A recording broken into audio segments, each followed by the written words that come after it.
Okay. Good evening, everyone.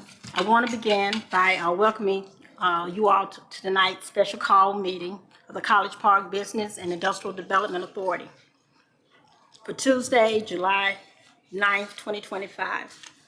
This evening, the board will be reviewing and discussing some important things, including the findings of an investigation concerning the commission payments made in the late 2024 and early 2025. I know that this is a matter of public interest, and we understand that emotions may run high. But as a board, our duty is to focus on the facts, evaluate information that's presented to us, and make informed decisions that are consistent with our responsibilities and obligations to the public. I'd like to take a moment to remind everyone, board members, presenters, and members of the public, that this meeting will be conducted in accordance with Robert's Rules of Order. Those rules are not just formalities. They are here to ensure that our proceedings remain orderly, respectful, and productive. We ask that everyone maintain decorum throughout the meeting. That means no interruptions, no personal attacks, no slander, and no inflammatory or disrespectful language directed at anyone. We can ask direct questions and challenges assumptions, but we must do so with professionalism and mutual respect. Tonight is about the truth, transparency, and accountability, not personal conflict. We thank you in advance for helping us to preserve the integrity and the purpose of this forum. At this time, before we do start, I'd like to take a moment to introduce someone who is very dear to me, not just as a mother, but as a fellow servant to this community. My daughter, Ikea, grew up right here in the city of College Park, and from a young age, she has been serving alongside me, helping me to build the village that we're still nurturing today. Now, let me be honest. She's my bossy daughter, but she's also gifted in so many ways. And one thing I know for sure, if I need something done and done right, I can always count on her. She is dependable, driven, and deeply connected to this community.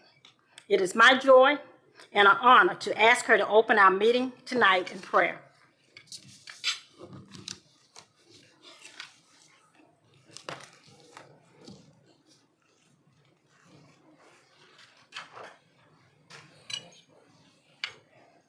Good evening, and thank you for having me, and thank you for that support.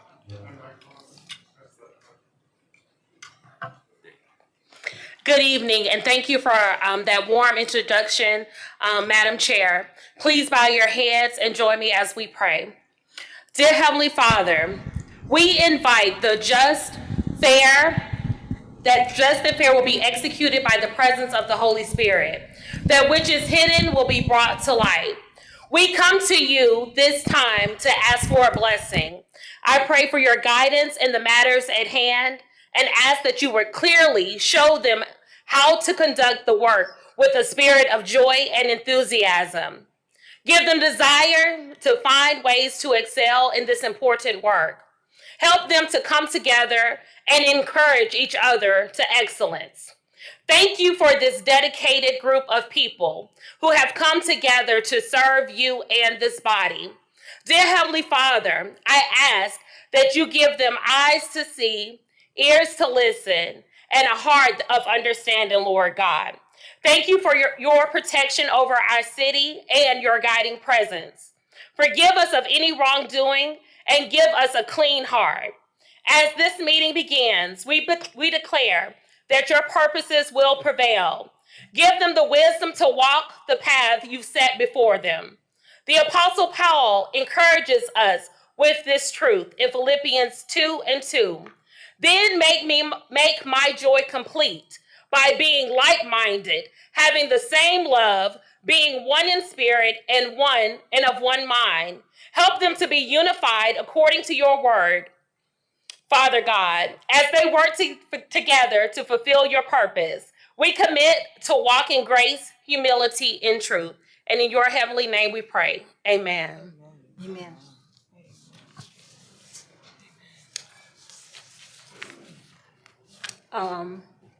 At this time, we'll have a roll call. Hannah, would you help us with that? Yes, ma'am. Dr. Sabrina Willis, BIDA Chair at Large. Present. Vice Chair Tracy Wyatt, Ward 3 Representative. Present. Secretary Treasurer Dr. Alethea Williams, Ward 1 Representative. Here. Ms. Celissa Jefferson, Ward 4 Representative. Here is Mrs. Oh, Mrs. Sorry. Here. Thank you. Ms. Lisa Parker, Ward 2 Representative. Here. Mayor Motley Broom. Present. And Mayor Pro Tem Jamel McKenzie. Present. Any guests in the board? Okay. Oh, we have a quorum, so we can, get ready to get started.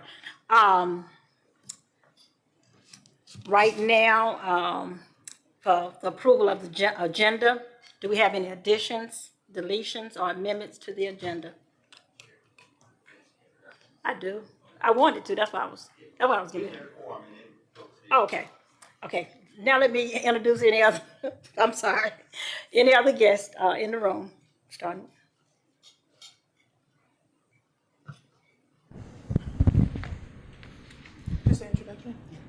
Sasha Robinson, resident of College Park. Ezra McDaniels, resident of Hawthorne Station, College Park.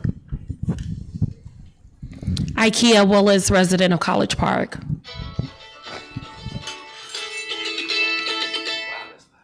Don Casey Lovelace, resident, College Park. Rex Willis, RSW.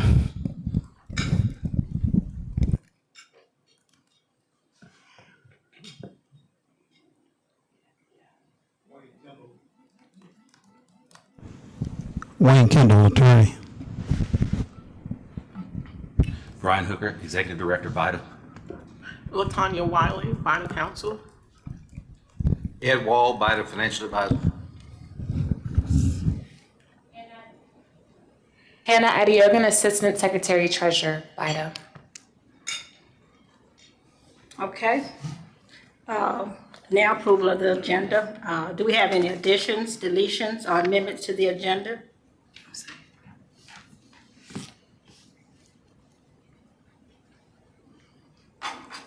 We have a motion to approve the agenda.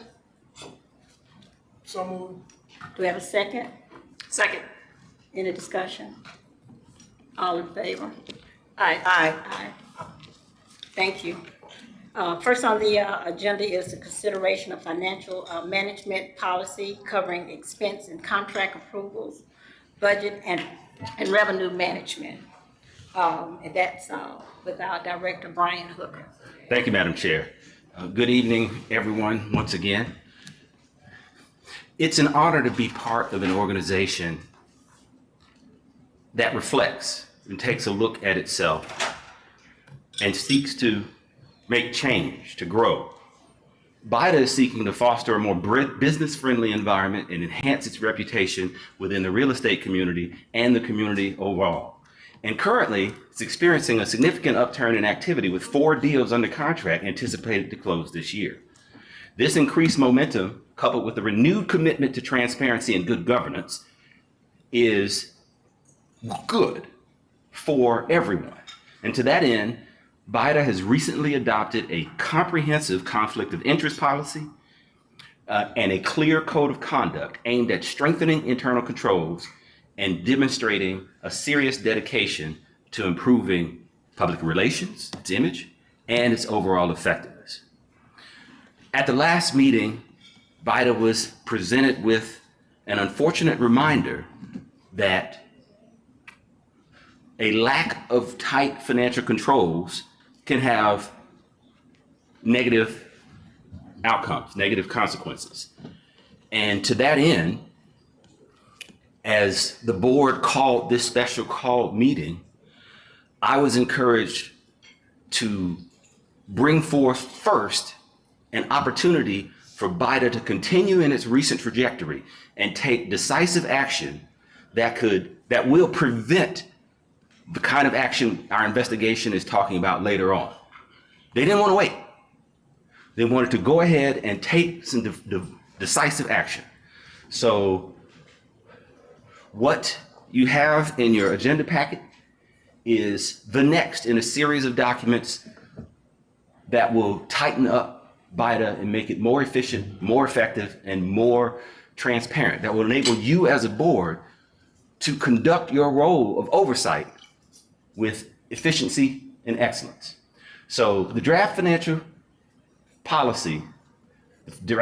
management policy has three different components. One is expense and contract approvals. That's in direct response to the item we'll be talking about later on today. One is budget management, because board members have expressed concern that the budget isn't being properly managed. And then the third, revenue classification and use. What does BIDA do with its revenues? This is there primarily to map a path for BIDA to pay back its obligations to the city. So all of these are concerns that many of you have addressed at least one or raised at least one, and we put together this for your consideration to address them. Now, the expense and contract approval thresholds. We're recommending that your executive director, I'm currently in that role, and whoever my successor is, be able to approve expenses up to just under $10,000. This is commensurate with other authorities that often allow for $20,000 or $25,000. We restricted this to $10,000 to be in line with the City of College Park's policy for its city manager. Now, beyond $10,000 and up to $100,000, two more approvals will be required. One, the chair, and the other, one member of the executive committee. In this case, either the vice chair or the secretary treasurer. And no expenses could be paid until the executive director, the chair, and one other executive committee member has approved them. And then all expenses over $100,000 before they go out will require a board vote. Now, these are all items that are budgeted. And you'll notice in the policy itself, any item that's not budgeted requires board approval, even if it's only $1,000. If it's not budgeted, it requires board approval, which can come either in a direct approval fashion or reallocating the budget line item to take funds from one line item to another in order to cover that expense and maybe other expenses that are anticipated.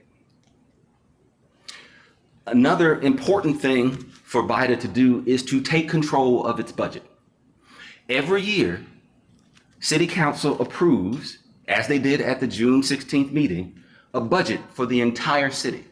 And within that budget for the city, there's a budget for BIDA. Now, in order for BIDA to work on this budget, perhaps shifting line items, holding the staff accountable for meeting the budget and not exceeding it, BIDA is affirming its ownership of the budget and its fiduciary responsibility by formally adopting the budget before it authorizes any expenditures against that budget. This is an important control that, while for some may seem ceremonial, it is BIDA officially asserting itself that it is responsible, that you are responsible for this budget and that you have got it under control. The other thing that this enables on a follow-on basis is line item adjustments. Under no circumstance going forward should anyone, the executive director, city manager, even the board chair, just in that chair's own capacity, be able to spend monies that exceed monies that are allocated in a line item in the budget. And so by BIDA taking control of the budget, the board will be responsible for shifting line items. The example here, you'll see that the payment we talk about later didn't come out of an authorized line item. It came out of another line item. And so while the amount itself under this policy would require board approval, the fact that the line items needed to be adjusted is all the more reason that BIDA should have those controls. And this policy says no spending beyond the line item. So if expenses are running over the line item, you cannot spend the money until the board steps in and either authorizes the line item to change or orders you to stop spending the monies in that line item, plain and simple. Now, another thing that we mentioned before at the April meeting when we talked about monies, and our financial advisor, Mr. Wall, and I have spoken extensively about this. BIDA is basically two entities. In one, it serves as a conduit for the city. And every dollar of revenue that comes in related to that conduit function is spoken for already. It goes out. So those are restricted revenues. And BIDA, you all as a board need to be aware of those monies, but you don't have an opportunity to guide where those monies go. They're already spoken for. However, the other side of this agency's operation is economic development. And any fees that BIDA generates, any proceeds from leases, land sales, all come in and can be directed by BIDA if you choose to take control of those funds. That is what we're talking about when we're saying adopt the budget and put in place the revenue classification controls that are recommended in this policy. So what we're recommending is that the redevelopment authority, which currently has a redevelopment authority fund, direct its officer, the director of finance for the city of College Park, to create a redevelopment authority reserve fund. The redevelopment authority fund handles the restricted funds, the conduit function. The redevelopment authority reserve fund would handle the unrestricted funds and serve the economic development function. We're recommending then, once you've created that redevelopment authority reserve fund, that you direct 50% of the revenues to pay down the approximately $9.7 million in debt that's owed to the city. This allows us to move away from that debt just sitting there unpaid year after year, or not having any idea of what monies come in can go to pay down that debt and how much of the monies should be able to do that. And as I mentioned earlier, we've got 4 real estate deals on the table. As those deals close out completely,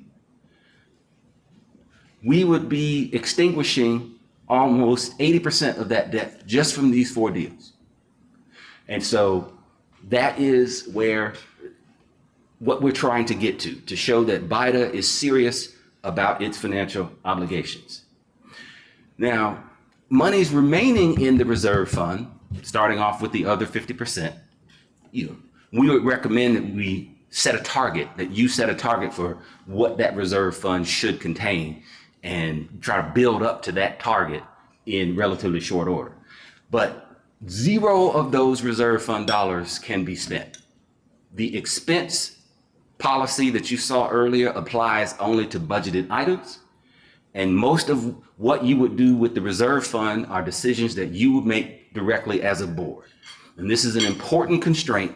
We don't want any employee or single board member to think that they can get control over this reserve fund. That you as a board will reserve to yourselves.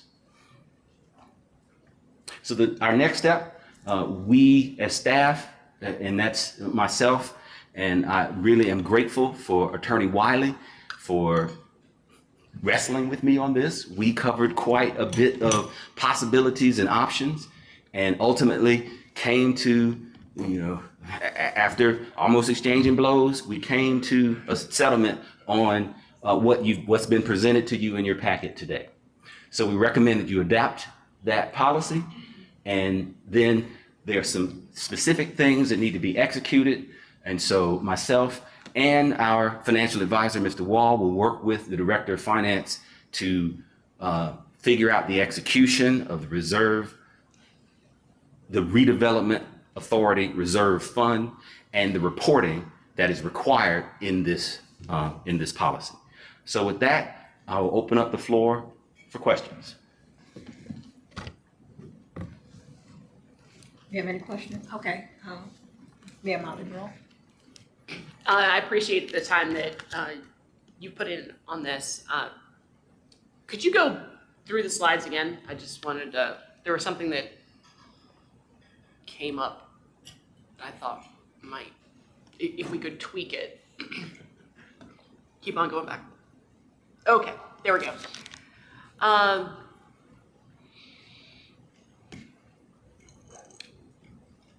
So you said these are all budgeted items. Yes. So the board would have already approved in concept this expenditure by adopting the budget. Right. And then it's leaving an executive function to execute. As long as those expenses are, if they do not align with the budgeted items, then I would think that BIDA would need to ratify those. That's those exactly actions. what the line item control does. If, let's say, we talked extensively about legal expenses, they did not apply to Attorney Wiley. That wasn't her. Okay, but we talked extensively about how in fiscal 25, our legal expenses exceeded the budget. Mm-hmm. And once those legal expenses exceeded the budget, all that happened was somebody, me, picked a different line item, contingencies, and started charging against that because there was no policy that said I couldn't. With this, I would not be allowed to do that. If we are running up against the limit, we cannot approve those expenditures without coming to the board. I think it makes sense if depending on where we are in the fiscal year, if a particular charge is going to take a disproportionate amount of a line item, that we could have some kind of opportunity to review that as well. Now, we would expect, I mean, some things are not going to be linear, right? You're going to have expenses that might be once or twice a year, and that might be 50% right there, and then later on we would see the remaining 50%. But say we have $10,000 set aside for meetings or the conferences. Say we have $10,000 set aside for conferences, and I know that's not the number, but and we exhaust all of that with one conference, and we know that the year is looking like we would be using more, then I think that's something that the board needs to address before that money is expended in one fell swoop. Does that make sense? That does. And what this policy does is it puts that responsibility on the executive director to manage the budget. So at $10,000, we're now at the point where the executive director, the chair, and another member of the committee must sign off on that. And they all will see that this $10,000 is eating up the whole budget item. And that will lead to a discussion. Is this all, or are there going to be more expenses? And may lead to saying, well, don't spend all that because we've got these other things coming up. In managing the budget, in being responsible for managing the budget, that is what the executive director needs to lead on as the chief executive of this organization. Now, if the executive director fails to do that and the expenditure is approved by the executive director, the chair, and another member, then can't spend any more for the rest of the year. So that executive director has stifled his or her ability to execute by doing that. So, at $10,000, there's some pretty good controls in there to address the concern that I think you're raising. It still makes me uncomfortable that the board would not have, have a say-so in that. I understand.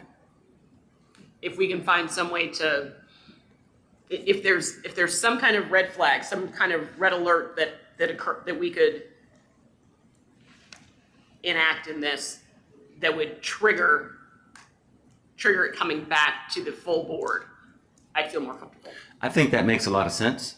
And I think that's something that Ed and I can work on and bring back to the board.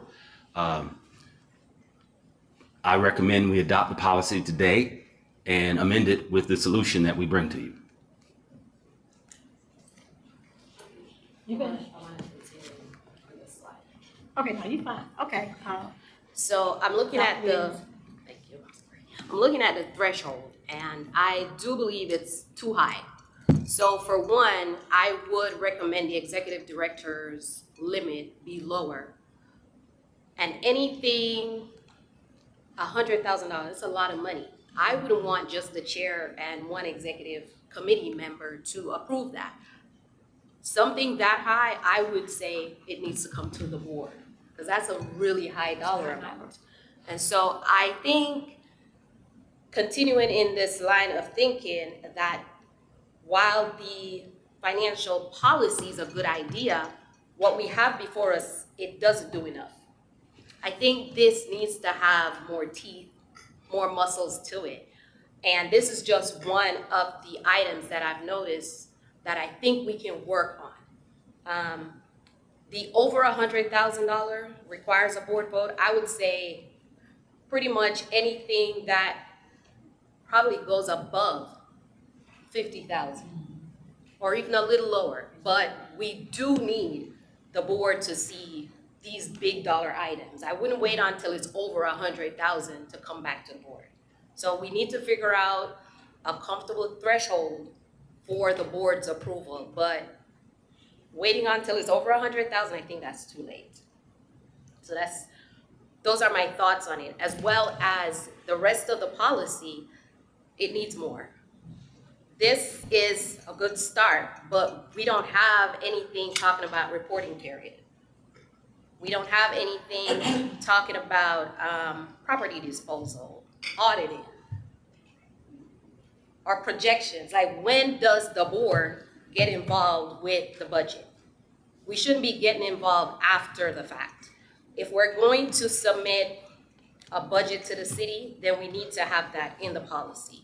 Talking about bank accounts, we need to have that in the policy. If we're gonna talk about debt management and repayment, like, we really need to bulk this up. It needs more work. I love that we're starting a conversation, but I would recommend tabling this and putting some more work into it before we approve it. Okay. Madam Chair. Mayor Pro Tem. Okay, what I was gonna say, and it doesn't have to necessarily be in this particular policy, is that we as a board, at one time, we did get a financial report. And I believe that we need to return to having a financial report at every board meeting.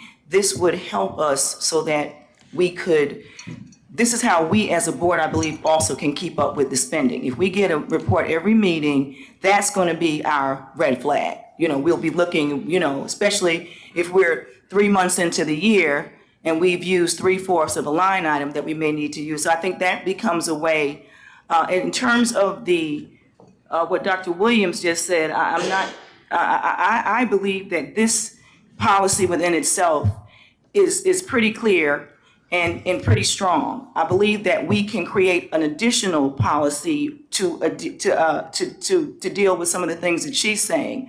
But if we just look at this as a financial management that deals with these particular procedures, because we are at an impasse and we do need to pass something so that we can really avoid, I mean, like I said, we're at an impasse. And I just believe that this speaks to this particular situation, but we also have the opportunity to work on something in addition to this. So I would not be in favor of tabling.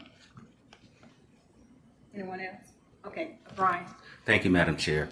I appreciate the feedback, and I want to make it clear that there's not a single expenditure that this board won't see under this policy, because the reporting is required. Anything that is signed off on by the executive director or the chair and the executive committee must be reported at the next meeting to the board. The question is pre-approval versus being made aware of the expenditure. The budget report and the report of specific expenditure approvals is after the fact, but only under a BIDA approved budget. So BIDA has already seen these line items and has approved it. So I don't want you all to walk away with a misunderstanding that this policy would allow a $90,000 check to go out with the board having seen, with the board having no knowledge of it. The board would have approved the budget, and then the board will be reported to the board in the financial report at the next meeting, according to this policy. Madam Chair. Okay, Ms. Jefferson. So I have three major concerns. My first concern is in your policy in section 4A under implementation and amendments. Number 2, you said the provisions of this policy amend and replace Article 4 of the BIDA bylaws concerning expenditures, limits, and approvals.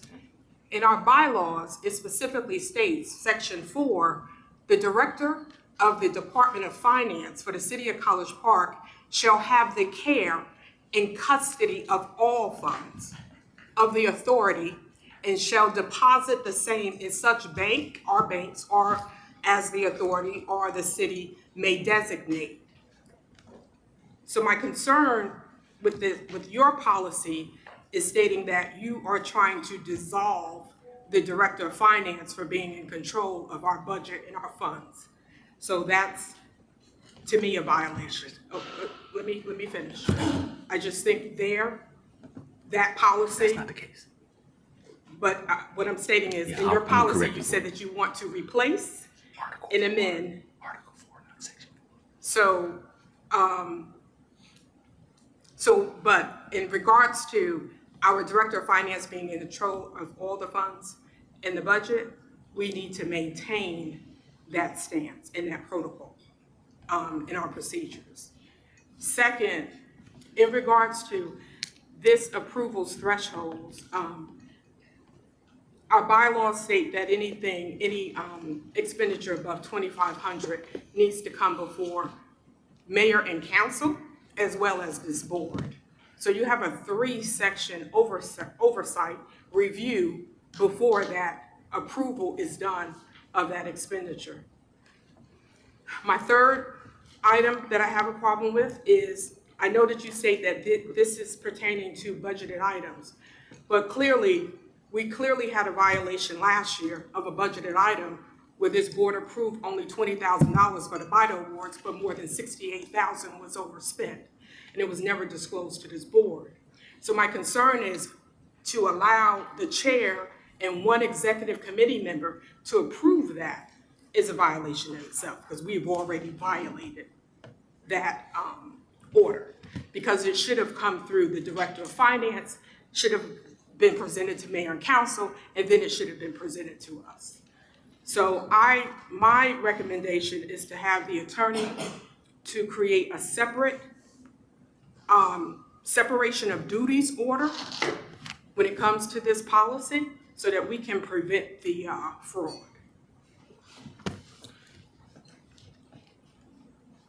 Anyone else?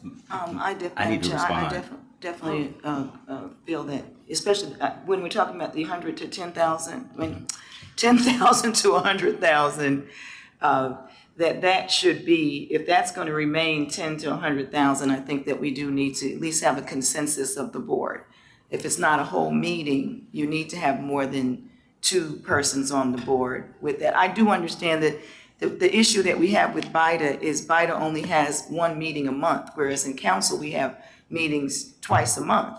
And so there may come a situation where funds do need to be spent, and to have to wait 30 days to be able to pay a bill that is within the budget. Of course, we're dealing with budget line items, can be taxing for whoever we're doing business with. But if there's, I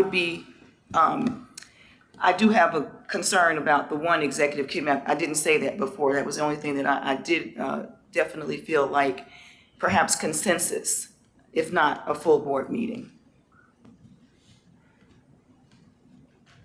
Mr. Hooker? Thank you for that feedback. And you've now, Mayor Pro Tem, touched on one of the interesting back and forths that we had with the attorney. But before I get that, Mrs. Jefferson, allow me to reassure you that the reference to replacing in the bylaws is Article 4.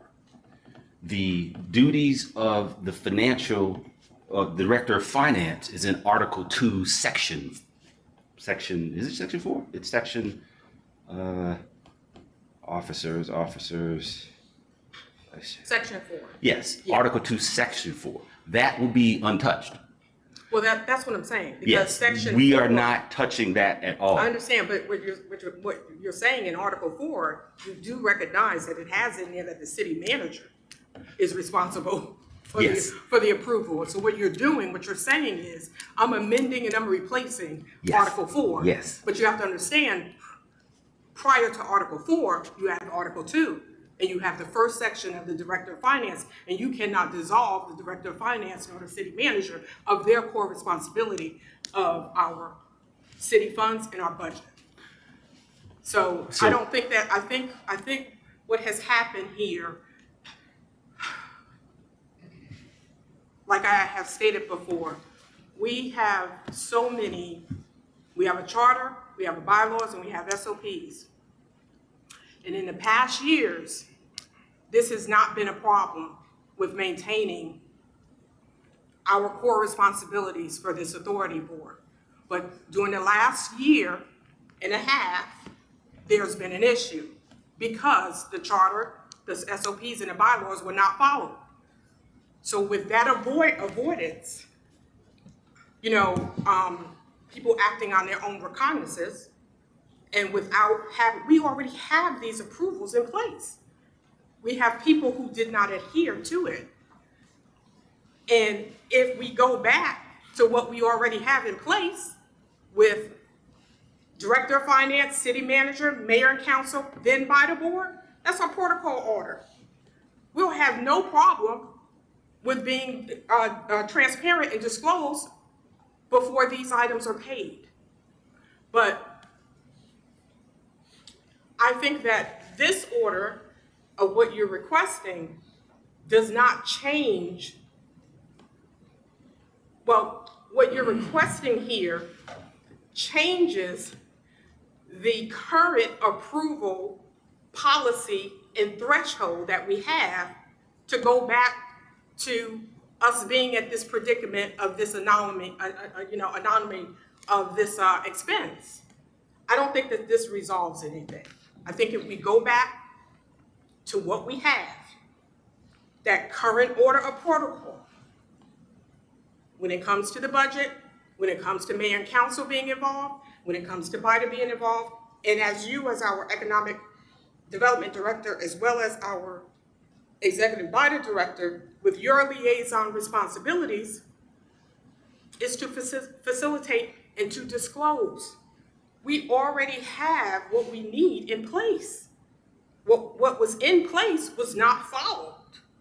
So I think that we're dealing with apples and oranges here, and I think that we just need to really go back to what our core policy and our original policy is, and how our budget has been maintained with the oversight of our financial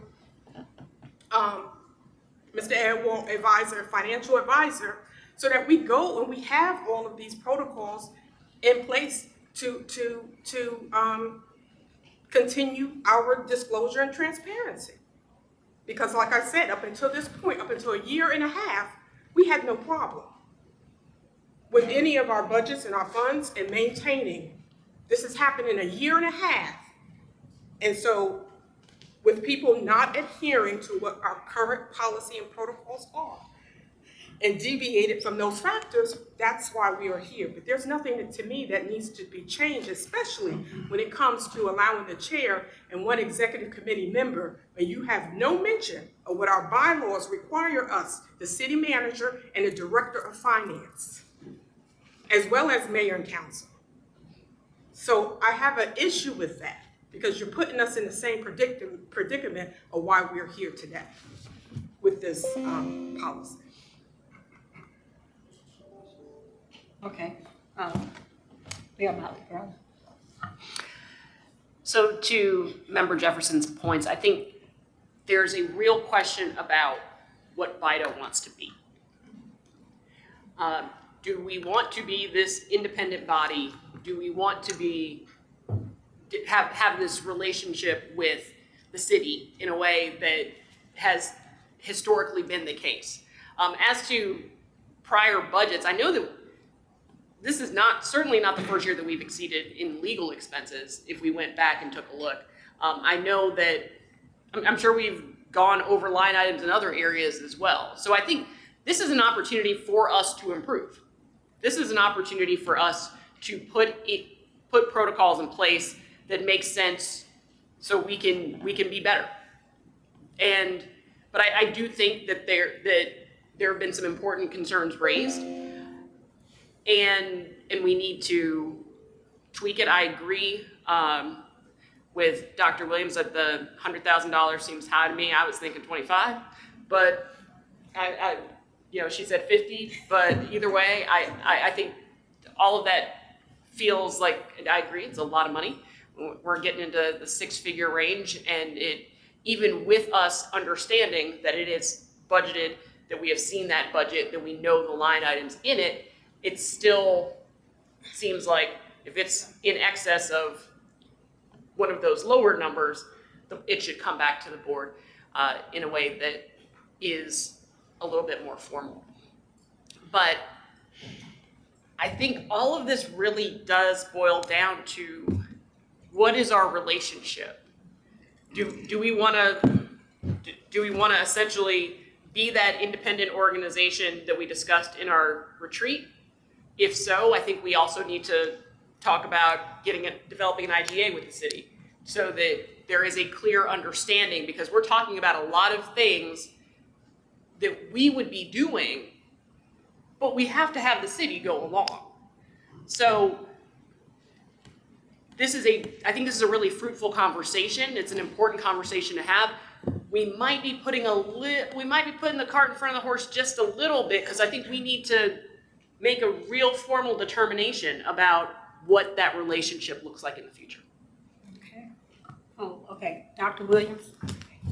So in regards to Member Jefferson talking about the protocols that are already in place, I do believe we can still follow those protocols while we work on making this policy better, because there's a lot that's missing. IGA would be one. And if we do intend to be an independent body, because we are allowed to be, then instead of approving this policy and then amending it down the road and being reactive, because it seems like that's what we're always doing. We react, we don't plan ahead. And we have an opportunity right now, because we are learning a very, very expensive lesson, to put the right policies in place with the muscle and the strength that we need if we choose to be an independent body. But as Member Jefferson said, there are protocols in place. So why don't we work on this policy and adhere to those protocols in the meantime? Because we're right now reacting. And when you react with emotion, you react quickly because you want to fix what was wrong. But in so doing, we might end up making more mistakes, leaving gaps where if we just take our time, we won't have to react to something else bad happening because we have the right policies in place. And so I do believe follow the protocols and work on what we need to work on in order to either be independent or continue relying on the city. Whichever route we go, we do need to have stronger policies in place. Okay. All right, Vice Chair Wyatt. So, and certainly,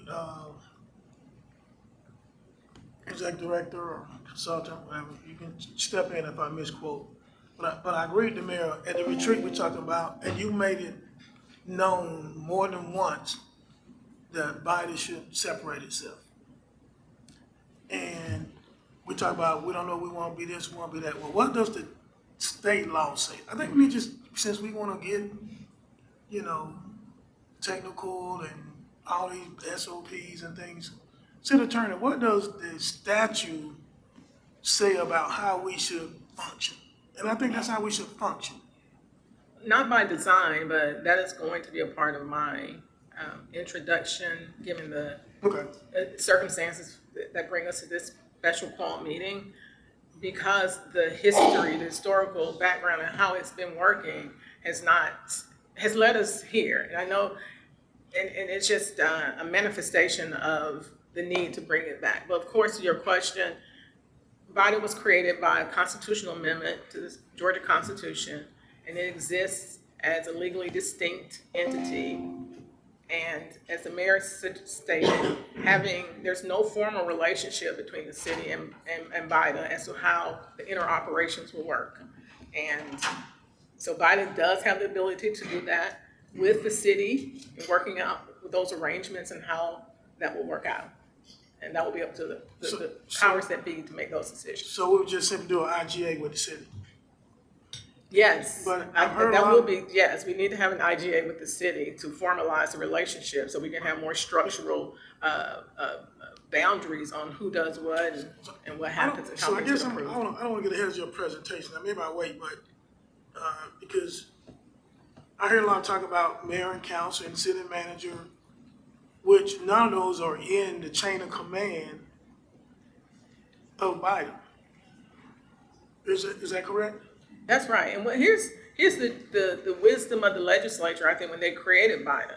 So each board member is appointed by an elected official. The mayor serves by virtue of her office. The mayor pro tem serves by virtue of her office. And then you have a citywide appointee. The city is represented in this room. And I think some of the things that I've heard in the past, about the fear that BIDA would go rogue. BIDA can't go rogue because the overwhelming majority, the entire board has a relationship can be traced right directly to the elected officials, the governing authority members. So I think it was set up to be independent, and I think the oversight with the city is built into the legislation that created this entity. Thank you. Hold on. Who's first now? No, him first. Okay. We got financial advisor, Mr. Wall. I can if you let me. You good? Okay. Okay, cool. I was just going to piggyback off of what Vice Chair said. I think, and then also what the mayor said. I think the question really is not what do we want to be, but do we want to be what we were created to be?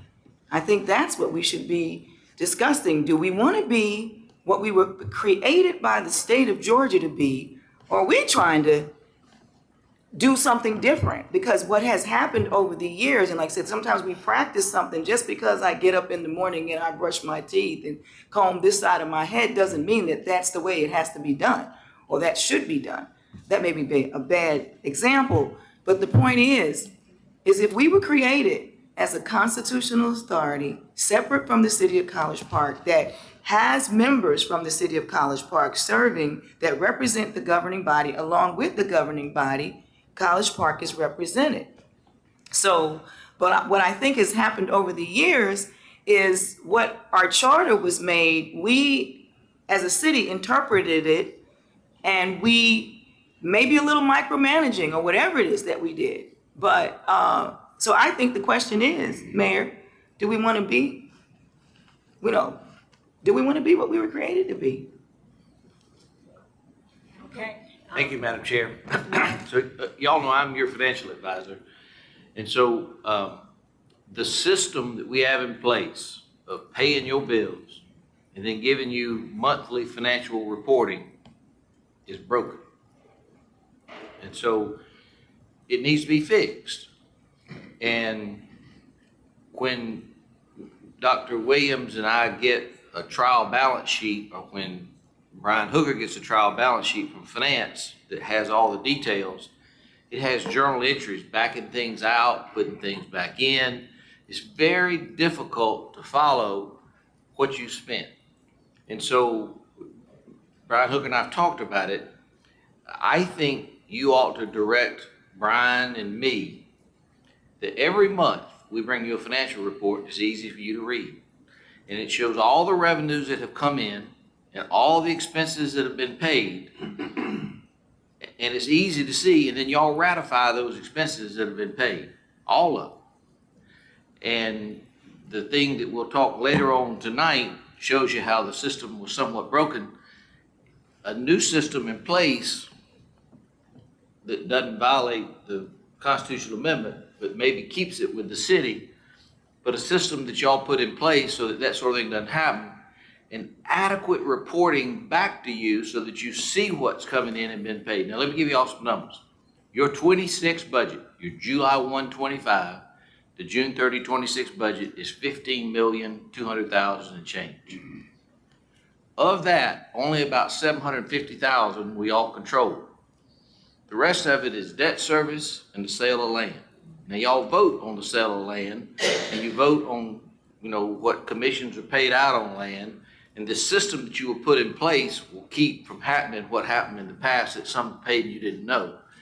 But of that $15 million budget, only about $700,000 is something that you all have discretion over. That this is not. There's $6 million paying debt service on the debt that you sold on behalf of the city. There's about $10 million for land. If the land doesn't sell, the city is going to have to take a budget amendment and appropriate some of the hotel motel tax over to you to pay your bills. The city adopted a $15.2 million budget for you with no appropriation of hotel motel tax. Why? Because in your budget you have a sale of land of $10 million. Part of that is $3 million to buy more land, some of those checkerboard pieces that you don't own. And so I'm not going to comment on this up here other than say if you do give the authority to the executive director to pay, we'll just need to make sure he's bonded and insured, like any public official who spends money on the public's behalf. You get bonded and covered by the insurance company. And y'all pick an amount, but every dollar that's spent month to month is going to be itemized to you, and as part of your budget, a new standard operating procedure, you will ratify all those payments every month. That's my suggestion to you, a way to try to get adequate reporting back to you. Thank you. Thank you. Mr. Hooker? Thank you all for this constructive feedback. There are a number of things that we've considered in coming up with this draft that you've been talking about. Number one, this policy requires the exact kind of financial reporting that Ed Wall is talking about. But there's one difference. There's a word that he said, ratify. Ratify is problematic at the lower expense levels because you're ostensibly assigning somebody the authority to do something, but then withholding that authority from them. So the ratification was something that the attorney and I debated extensively. Also, the who is BIDA question. The current bylaws in Article 4 calls for the board to have to authorize any expenditure above $2,500, and that below $2,500, the city manager can authorize it. So that expense threshold is dated. With inflation, it would now be 5,000. We went ahead and asked for 10, but that's a dated expense threshold. But the attorney and I debated extensively over the role of the city manager in this process and concluded that the city manager is not in the BIDA chain of command if BIDA is going to operate as it's designed, constitutional authority. We knew this would be controversial because it departs from the way BIDA's been doing things for years. There's precedent of the person in my role reporting expenses to city council before coming to BIDA. That's been a process. It is a process that we're encouraging you to reject. It's plain and simple. If this board is going to take responsibility for the funds, it needs to take responsibility for the funds. And as the counselor mentioned, city mayor and council are very well represented here. So the notion of by taking the city manager out of the chain is somehow undermining council, I think that's an overstretch. I think council creates the budget for BIDA. Council is represented here on BIDA. And so the only thing that we changed was pulling the city manager out of the chain of command. BIDA's bylaws, and I believe the Constitution requires that the city director of finance serve BIDA. That is still there. That remains unchanged. Also, to Mayor Pro Tem's point, for that second tier, we debated another option. We debated two options. One option would be the chair and another member of executive committee, and the other option would be consensus by the board. Well, the attorney, rejected me like Matumbo on that one because it doesn't fit the law when it comes to open meetings to be able to do that. So we've had problems with consensus being used to take formal action. And if it doesn't come back for ratification, if something happens, then we run into an issue like we're having tonight. So I am not a fan of doing consensus or taking the consensus to go and do formal action. If it's something, less than formal action that will be binding upon this body, perhaps a consensus is okay, but not for formal matters that will have binding or potentially have binding obligations on this body. Those consensus agreements scare me, actually, as a lawyer. And one other thing from the attorney that we went back and forth on. You all were present, all of you, at the April joint meeting with BIDA and council, where we discussed IGA. The attorney gave a thorough presentation on it. She and I, both advocates for it. We need to clean some of this stuff up. Given the tepid response from you all to our presentation, I went back to the attorney and said, what can BIDA do on its own to get the process started? Adopting this policy tonight will start a process that will lead to a negotiation of an IGA. Doing nothing will leave us where we are. It's important that, some would argue that the policies worked in the past and they failed recently.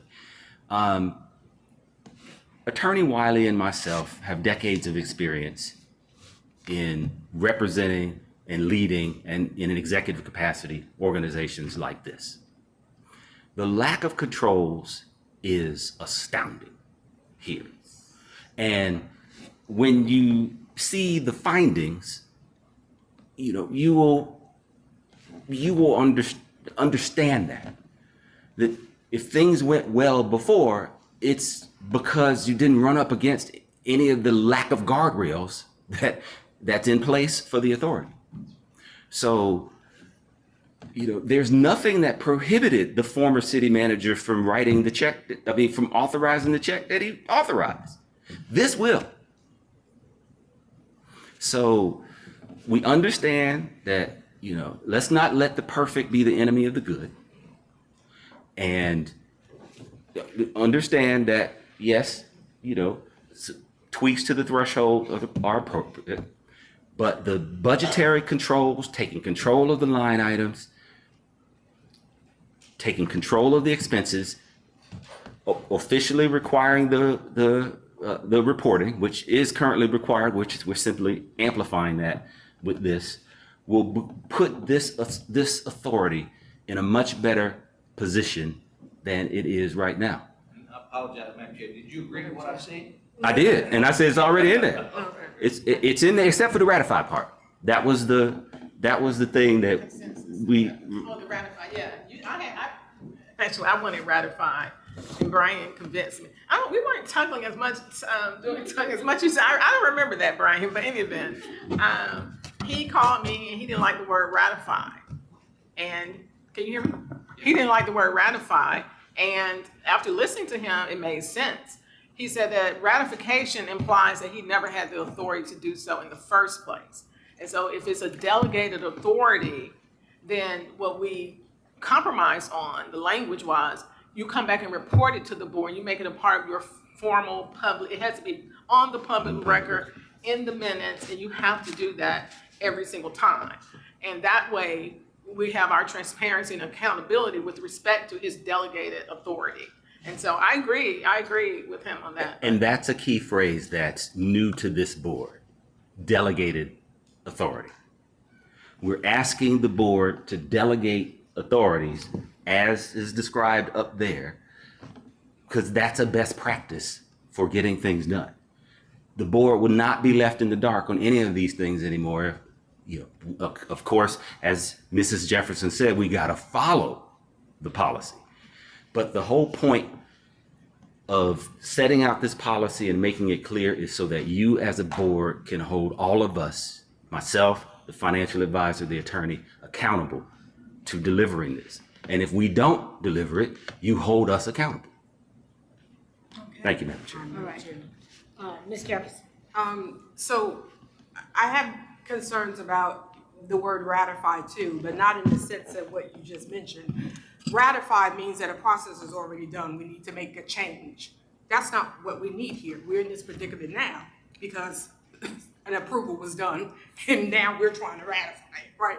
That's not what our goal is. What our goal is for you to have a pre-approval so that any vendor's invoice that comes in is net 30. So if that invoice comes in, you have a pre-approval to pre-approve it within the systems in order to provide acknowledgement to the director of finance. But the mayor and council meeting comes before our meeting. That's why the former director would transmit the transactions to mayor and council, because their meeting comes before our meeting. So we can't ratify something if you have the authority to already approve it. That makes no sense here. So what I'm saying is, with this process, you have a pre-approval process. You're the first point of contact to receive that invoice. Hannah is the point of contact to enter the invoice into the system. Once those invoices are determined before mayor and council meeting, you're going to present a summary of transactions, mayor and council, that's going to come before BIDA. So that when it comes before BIDA, we're approving it. So that it doesn't get paid prior to BIDA having that disclosure. That's what I'm saying here. If we do this here, we're back to the same measure of why we're here today. So I'm saying there's a pre-approval process, there's a disclosure process, and then there's an approval process by this board. And I don't know why that would be. I don't have a problem with your thresholds, but I have a problem with the chair and the executive committee member having the authority to approve those thresholds. The reporting that Mr. Wall is stating, yes, that has been done in the past, but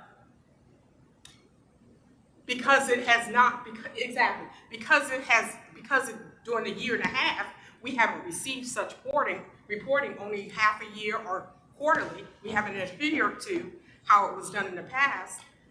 So we don't need any surprises. I don't like the word ratify. We don't need ratify. We need pre-approval, we need entry, we need process, disclosure to mayor and council, and then approval for our board. And that will be all done before that invoice is due in the net 30 days time. Instead of you paying it prior to it being disclosed to this board. Madam Okay, Chair, hold yeah.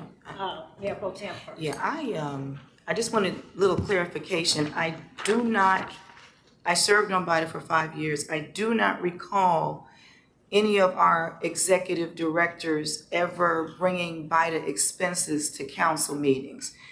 I'm looking at a former council member. I asked the mayor. We never received a report from a former executive director of BIDA, and you were on BIDA too, saying that they brought the expenses. So that practice has not occurred under my tenure on BIDA, nor I believe, and I guess the mayor can speak for herself as well.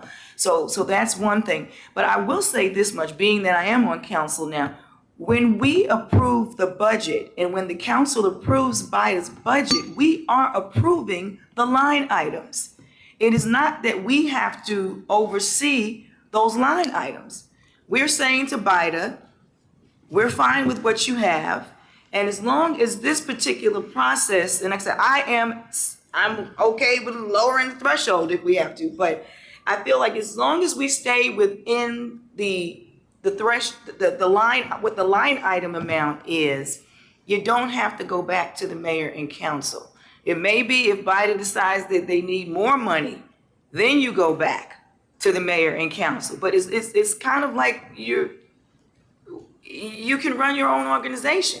So but I did. Yeah, that's all I say. I want to follow up with what Mayor Pro Tem. Hold The on, only reason why is because what you said when you said the disclosure, we did that for FOA. That same process that you used when you created that budget, and then when Brian brought the FOA transactions to mayor and council, and then it came to us, we did that. See, that was the process. We followed that process to a T.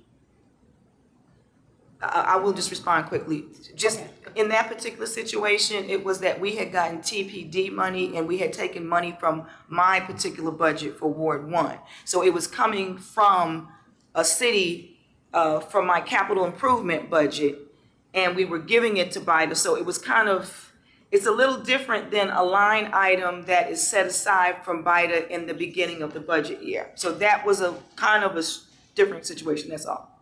Okay, thank you. Mayor Motley. So to Mr. Hooker's point about the April meeting and the presentation that occurred, there was a lot in that presentation, and I don't know that I'm not sure that the response that you interpreted as tepid wasn't just fatigued, because that was a very long meeting with a lot of information, and it gave us a lot to consider. I thought, frankly, that it was too much to digest in one meeting. So, I mean, I'd love to break that down and really have some conversations about a lot of the things that we highlighted in that meeting, but I don't know that I would necessarily read into what everyone left thinking, because I personally left feeling absolutely exhausted and on a little bit of brain overload. So it would be hard for me to parse out, the IGA was something that people didn't want or weren't enthusiastic about, because there was just a lot that we covered. And I think you hit the nail on the head, Mr. Hooker, in regard to, does this board want to delegate authority? We need to answer that question. Is that something we feel comfortable doing? I don't think that there is unanimous thought about that particular topic from what I'm hearing, but maybe that's the building block. Maybe that's the question we need to ask before we There you before go. we grow from anywhere else. There you go.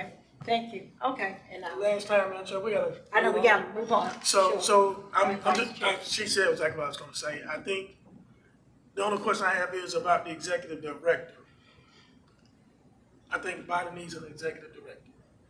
Now, I know sometimes he's an economic development consultant, whatever. I've seen this listed different things, but I think if we had him, maybe he don't want to be the executive director of BIDA, I don't know. But if he does, that's what we like. I think a lot of this, because we all volunteers, with an executive director that works for BIDA, which is allowed. I think it takes a lot of us out of this. And when I say he, maybe, and I'm just using you because you're here. I don't know what your intentions are. I just say that person there because I don't want to put you on the spot. I think we'll have a lot more control over BIDA, and we can really be the volunteer board we're supposed to be, and the executive director handle the daily duties without the pressure of the city manager or the mayor and council. So I think tonight, I think we need to, I disagree that we should decide what we want to be. I think tonight we should be what the law says we should be. But I do think one way or the other, before we go any further with any rest of this stuff, that has to be decided. And I'm gonna leave it at that. Okay. All right, Mr. Hooker. Thank you, Yes. Mr. Vice Chairman. You did toss out there what are my intentions. Right now, my role is to serve this authority and to create a structure that will support you having a world-class executive director. A structure that I would be interested in participating in. You know, I'm a little squeamish about serving BIDA in the current structure. This is designed so that you can get somebody who's got serious executive experience, who knows what it's like to be the chief executive of an authority like this, who knows what it's like to be held accountable for what they're doing. Otherwise, I mean, the way things are structured right now, you really don't have a chief executive. You have an administrator who has to do a lot of running around with our partners, the city, that, you know, you diminish the authority of the person that will be in this role.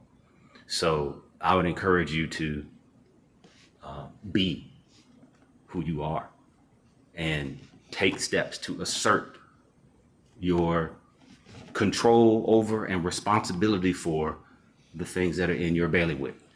And we've attempted to create something that starts that conversation. Doesn't finish it, because we got to get back to all the intricacies of the IGA. But this is, at its essence, boiled down. Delegate some authority, take control over your budget, direct your revenues to meet your financial obligations. That's all this does.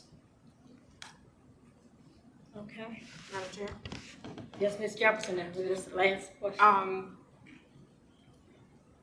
You know, I want our community to really educate themselves.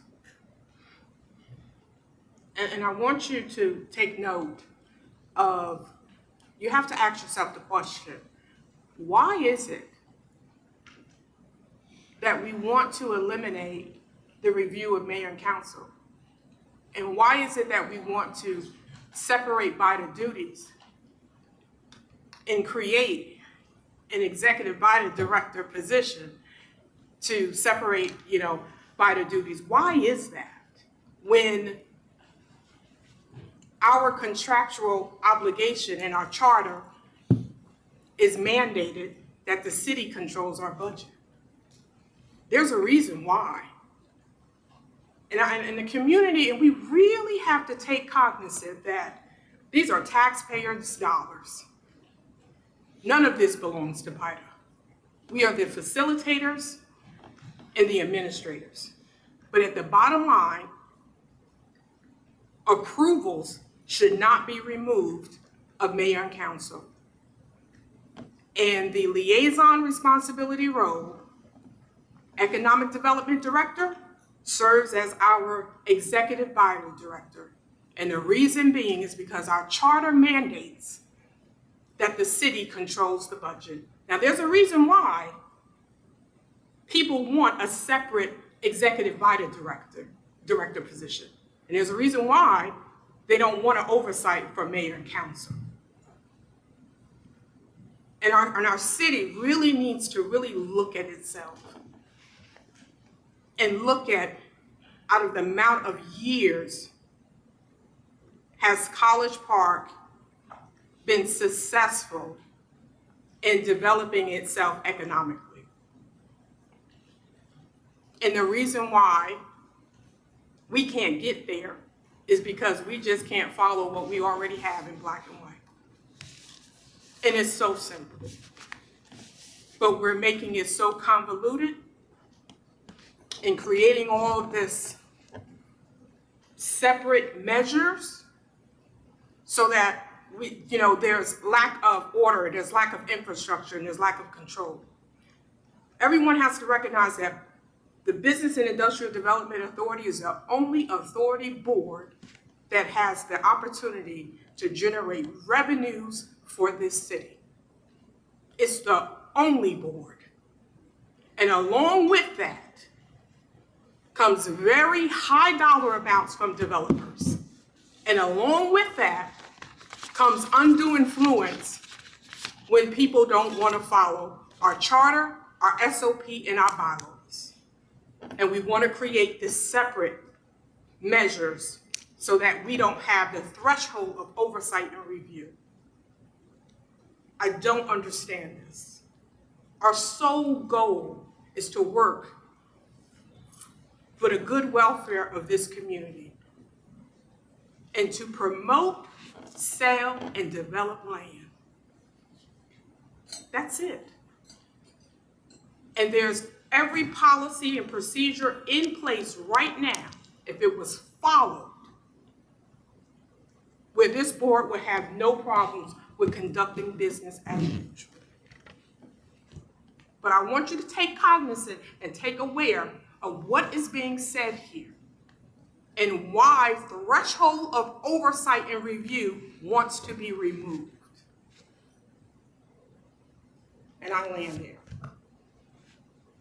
Okay, thank you. I need to get. Madam Chair, thank you for allowing such robust debate over this. It's been phenomenal input from everyone, great questions being asked.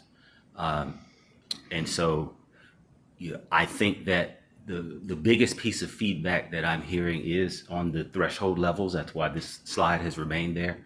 I would ask you all to consider this with an alternate threshold and consider taking action on it tonight where you set the thresholds where you think they ought to be, because adjusting those thresholds and taking this action and being assertive will benefit the authority greatly. Thank you. All right, thank you.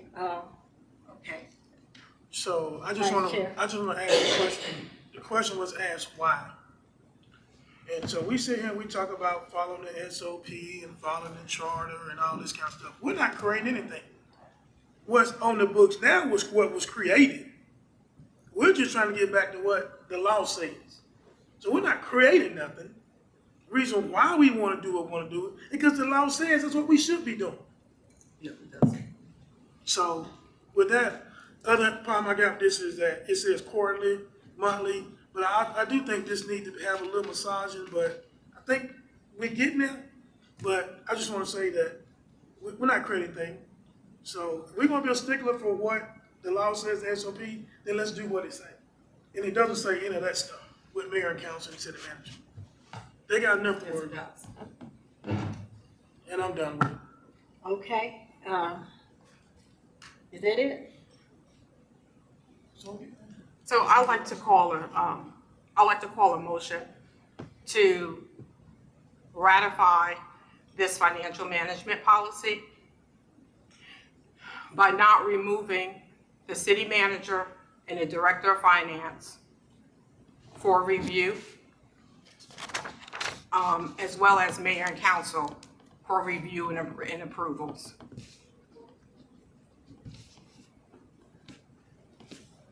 So that we can still continue with our current policies are in place, but it will at least provide some type of autonomy to the director of finance, to the economic development director, to continue, you know, his executive BIDA director duties. Second? That's illegal.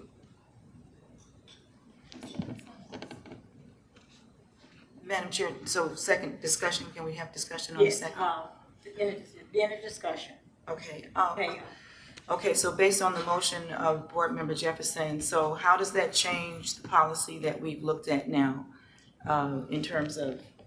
It allows the executive director to have his pre-approvals policy, but it still includes Article 4 and Article 2, that the city manager and the director of finance is involved in the review process. Because as it's stating here, it's taking them out. And it's only giving the approval to the economic development director, as well as a chair and an executive committee member. But if we are going to follow what we already have in our bylaws, we're just adding, and the motion to add in the city manager and the director of finance, according to Article 2 and according to Article 4 in our bylaws. Hold on one second. It's not removing Article 4.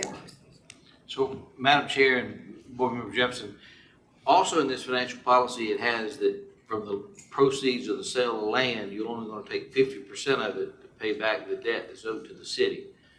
And one of the things I would encourage y'all to do, you have a joint meeting in August with mayor and council. I would encourage y'all to collaboratively come up with that policy, whatever it is, rather than you just adopt it tonight and tell them to take it or leave it. Got it. So I want to revise my motion. So my motion would be to accept the financial management policy with the change of removing let me go back here. Removing 3C(a), which calls for 50% of the unrestricted revenues deposited into the revenue fund shall be automatically applied toward their payment, and the removal of 4A, number 2. The provisions of this policy amend and replace Article 4 of the BIDA bylaws concerning expenditure limits and approvals, and it needs to add back, it needs to add Article 2, which states that the Director of Finance is in care and control of all funds pertaining to BIDA. Okay, Mr. Wallace. I apologize, just for housekeeping, you need to get a second to that change before I talk. I'll second it. We have a second, Mayor Pro Tem. Any more discussion? Amen. So, Madam Attorney, by leaving those sections in, do they in any way conflict with this financial policy now? You mean, do the bylaws conflict? I'm asking that. Would you remove that? I think there is some, you're either revising the bylaws, Article 4, you're amending them, or you are superseding them. So I think that this expenditure, how expenses are made or paid, they are dealt with in Article 4 of our bylaws. And so we either keep it, revise it, or do away with it. But this does conflict. Exactly, and that's why I'm asking in my motion the removal of those items. So if we remove it, then if we don't mention anything about revising or amending and replacing Article 4, then what we will have is a policy that deals with the expenditure of our finances that's inconsistent with Article 4, which says anything above 2,500 approved by I see what BIDA, you're saying. and Yes, anything less than, as far as the So price, okay. this would conflict with that. Okay, so I will revise my, I will revise my motion. My motion would be revised to, accept the financial management policy with the exception of section 3C(a), with the exception of section 4A, item 2,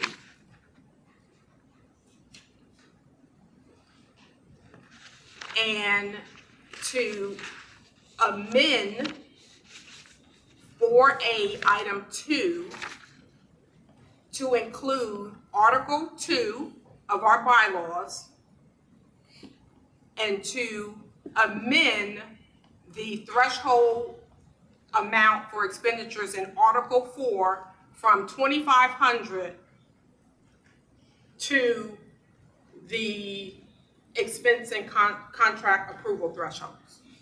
Madam Chair, would you be also willing to say that the executive director would be bonded? Oh, okay, yes. Great. And to have the executive director bonded, In conformity with financial policies. in conformance with financial policies. I do. One of the things, just as a housekeeping measure, if we're not amending Article 2, then we don't need to restate it. There's no reason for us to restate Article 2 because I it's thought not. we had to amend it because it was at $2,500. No, No, that's Article 4 is 2,500. Article 4 is $2,500. Article 2. Well, that's what I wanted to make sure, because we can't get to Article 4 unless we deal with Article 2. And that is that the Director of Finance controls all the funds. And if that is, it states in there, Director of Finance must provide financial reporting to the board and to any members of the board. So this is We why I could want to make affirm sure Article 2. that Section 4A is not removing Article 2, because we can't get to 4 without Article 2. So that's why I'm saying to my motion, add it in as a, add in Article 2 in conjunction with Article 4, just amending the threshold price in Article 4. Mrs. Jefferson, would it be sufficient if we affirmed Article 2 in Section 4? Because that's the same, instead of restating it, affirm it. That's saying, yes, we are adhering to Article 2. Yeah, that's what I'm saying. That's what I'm saying. I'm saying I'm saying for your 4A implementation, number 2, to add in Article 2 in conjunction with just amending the threshold expenditure price in Article 4. But you still want the city manager would be responsible for approving expenses? Well, the city manager would have to approve it because the Director of Finance in Article 2 is in control of the approvals. It has to go through, it has to be signed off by the city manager. So that's the protocol for the city. The finance director is the custodian of those Yes. funds, and he is to distribute them in accordance with the law. Yes. And so if the law gives BIDA inherent authority to control its own internal affairs and governance, then that finance director, that custodian, has to abide by the law. It would be the same if he were a bank. It could very well be a bank who's just holding the funds, Right. but they are going to disperse those funds based upon resolutions or whatever the law requires them to do to process BIDA expenses. So the finance director does not control BIDA. He holds them in accordance, just like if we have SPLOS and he has to allocate that money, or ARPA funds, they have to be dispersed in accordance with the law. And that's all he does. Yeah. The city manager does not have any formal legal role with BIDA, not in the constitutional amendment does not give the city manager any role on the BIDA board, does not say that the city manager has to be, I assume that with the provisions that said that a designee, the mayor or the mayor pro tem could have a designee. I assume that if they wanted to have a designee, the city manager could ostensibly serve if that ever wanted to happen, because the constitutional amendment says the mayor or her designee, or the mayor pro tem or her designee. So that ostensibly could happen, but unless that is done, Madam Jefferson, there is no role legally that the city manager plays with respect to the internal governance and operations of BIDA. Notwithstanding, I know we've been doing that a long time, but it's just not legally appropriate, in my opinion. Okay, so, and I recognize that, I do recognize that, Attorney Wiley. However, because the city manager has to approve, has to sign off, like the checks get signed off, corrected with the city by the city manager, correct? Who signs the checks for? I learned this in the investigation. It goes through this process. It goes through, starts with the user department, it goes to procurement, then it goes to finance. I know, but I'm saying the city manager. He's one of the signatories. The department heads too. So Brian would be, the executive director would be a signature, and the city manager would be a signature. That's the way it's done now. And that's the way Brian it's done? signs it, city manager signs it, finance manager. Yes, so that's why I'm saying that in Article 4, you have to keep the city manager in there, because the city manager signs off on the payment. I think that if the city manager has to sign off, it will be a ministerial act. If there's a resolution saying that this board approved to do something and pay something, and it went up the chain, and it was given to the finance department, because they have to make certain they have all the necessary information, it will be a minister. I would dare say now it's a ministerial act, based on what I've learned through this investigation, that the city manager would sign it. If he saw everyone else sign it, then his position was, it went through the process and I'm just going to sign it. He did not conduct any independent review, because according to him, there's no way he would be able to do anything else if he dug deep into every invoice. He relied upon his staff and everyone who signed it before him to say that that was an appropriate expenditure. At least that's how that particular city manager handled it. Okay, Mayor Monica. Madam Chair, I am thoroughly confused. I am. There is literally, this could be the best amendment to this policy that the world has ever seen. I will not vote for it because I do not understand it.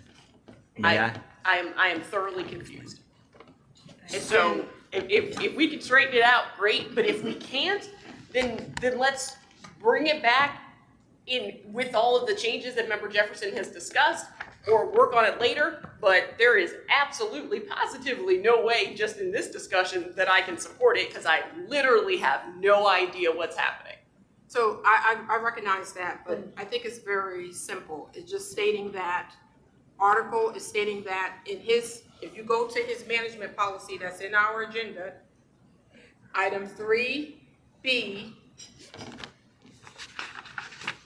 it's just stating that 50% of unrestricted revenues, that he's stating that once, payment come in, 50% goes to an unrestricted reserve account from our 3C, yes, 3C item A, that our financial director, 2A, I'm sorry, our financial director saying, financial advisor saying, no, eliminate that. So we're asking for that to be taken out, period.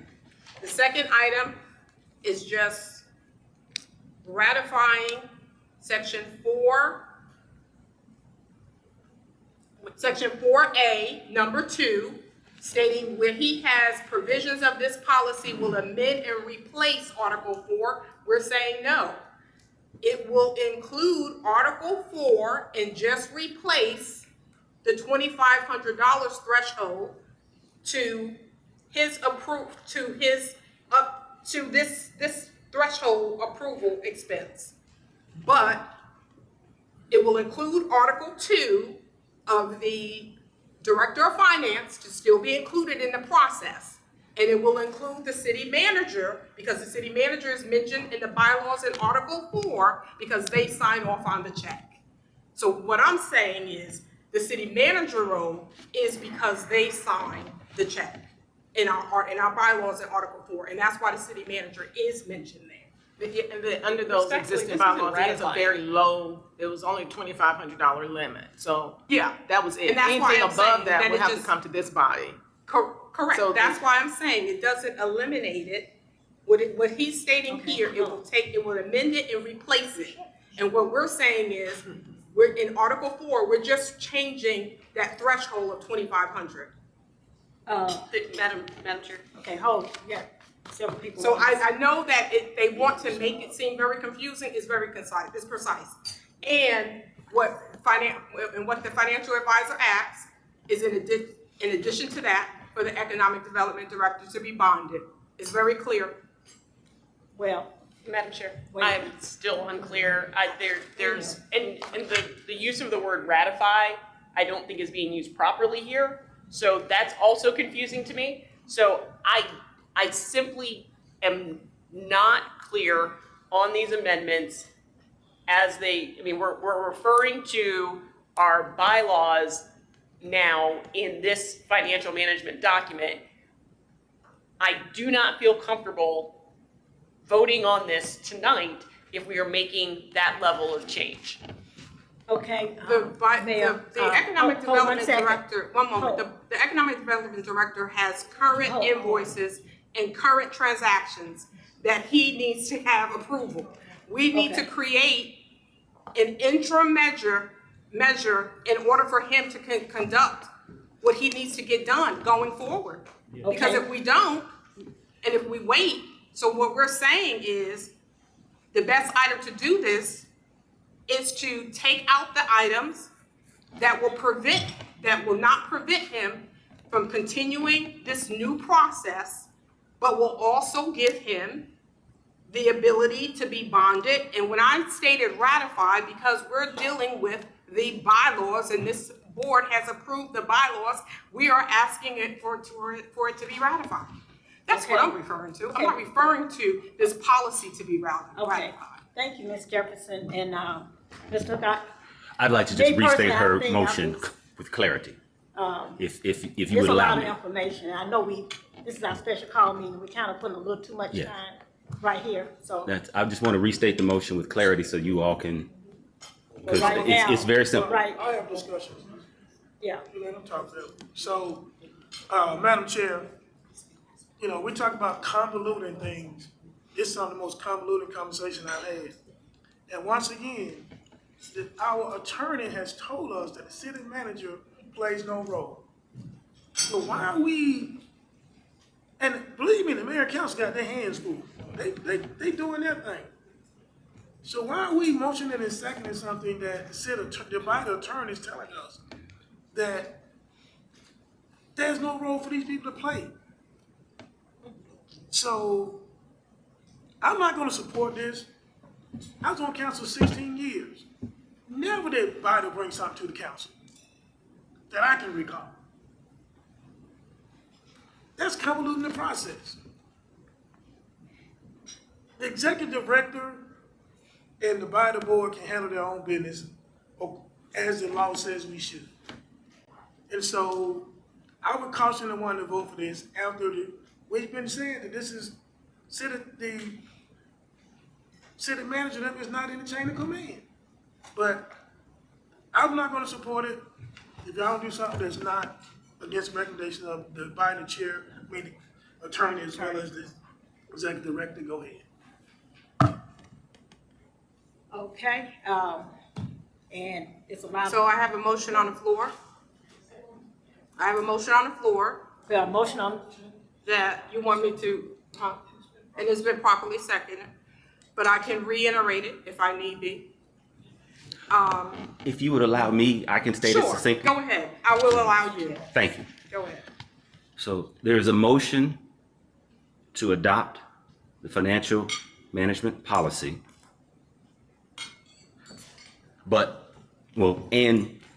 To amend it, as amended, by removing section 3C2A and amending section 4A to affirm Article 2 of the bylaws, amend the expense threshold as expressed in Article 4 of the bylaws, and require the executive director to be bonded. Okay. Did that sound like what you want, ma'am? I'm sorry, repeat that last piece that you said on To section 4A. amend Section 4A to affirm Article 2, amend expense thresholds in Article 4, and require the executive director to be bonded. Correct. So that's the restated motion, and you accept that. I think you need another second. Do we have a second? Ms. Lisa, Lisa made a second. We've had discussion. Okay, by raise of hands, all in favor? Aye. We have Miss Parker, we have Miss Jefferson, and Miss McKenzie, Mayor Pro Tem McKenzie in favor. And all, any opposed? We have Vice Chair Wyatt, Chess Williams, and I'm sorry, and Mayor Motley Broom. Nine in favor. Motion fails. And motion fails.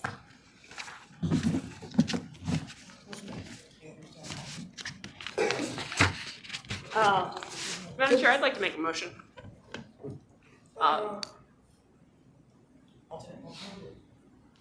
To approve the financial policy with the amended approval thresholds to limit spending of the chair and one executive committee member to $25,000, and that over $25,000 would require a board vote and require the executive director to be bonded and insured. Second. So, point of order. Just so we can discuss it. We got a second so you can discuss it. So the financial advisor just said that they didn't want the 50% reserve to be. I want to discuss it with Mayor and Council. Yeah. You wanted to bring it back with me and council. I understand, and to Mr. Hooker's point, I think that is a conversation that we can and should have with the council. And if that number is not right, then we can amend the policy. But then you have to amend your motion, because it's in his. I'm not amending the motion. We could amend the policy at a later date after the discussion. If that number is not correct, then we can have that conversation at the August meeting. And if 50% is not the right number, then let's have that conversation. We have a motion. I second it, and my thing is, again, I'm still where I was in the beginning of this discussion, that I believe that we do need to put a policy in place. So I second the first motion because I believe we need to put a policy in place. I'm seconding the mayor's motion because I believe we need to put a policy in place. And in terms of, there are things that we can do to amend it, but at least we can have something in place. So that's, just wanted to make that comment.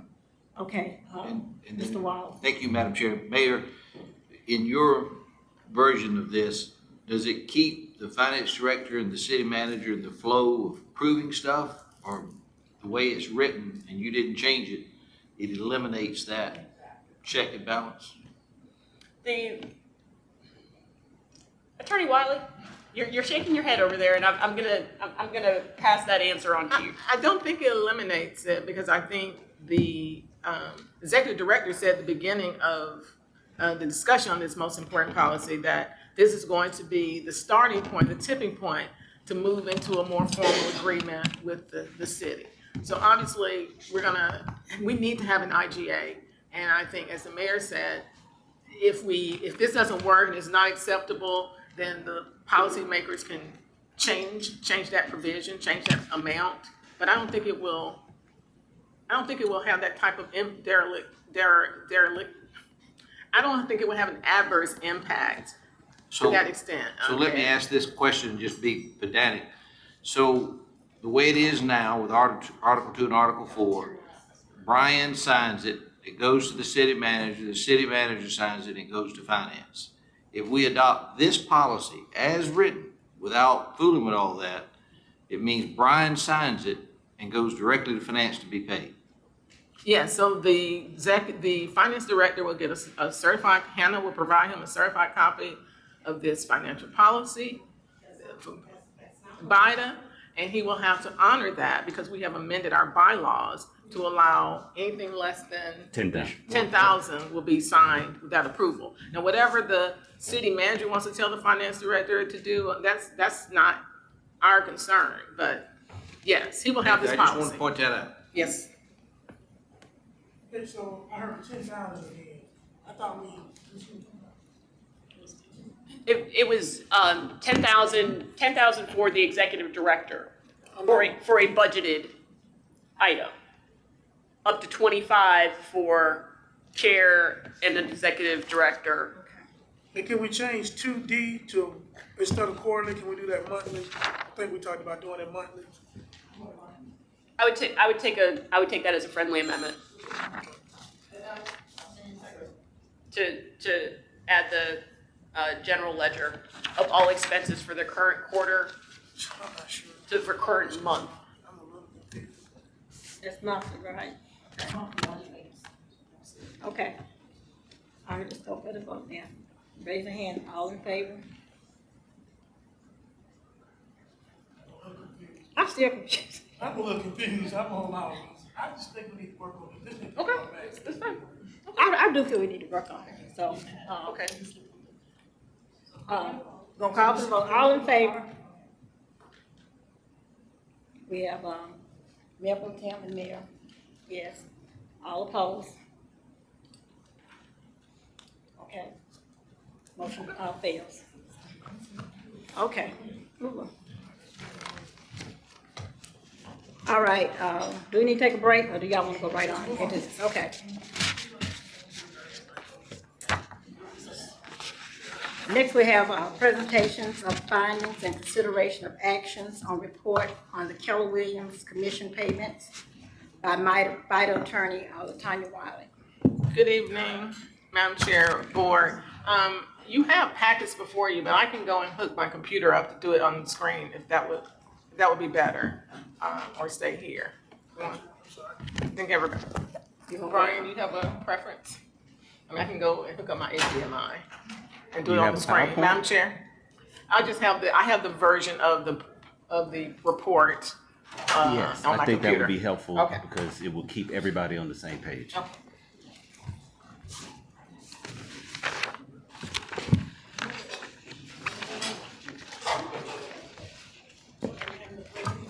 Attorney Wiley, could you possibly put it on a thumb drive that they have? No? Okay.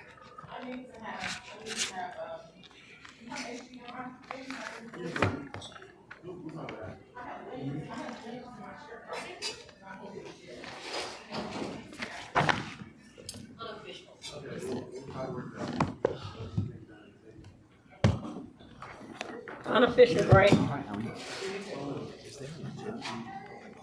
You can look, yes, at the end. Oh, there's one right here too, sorry.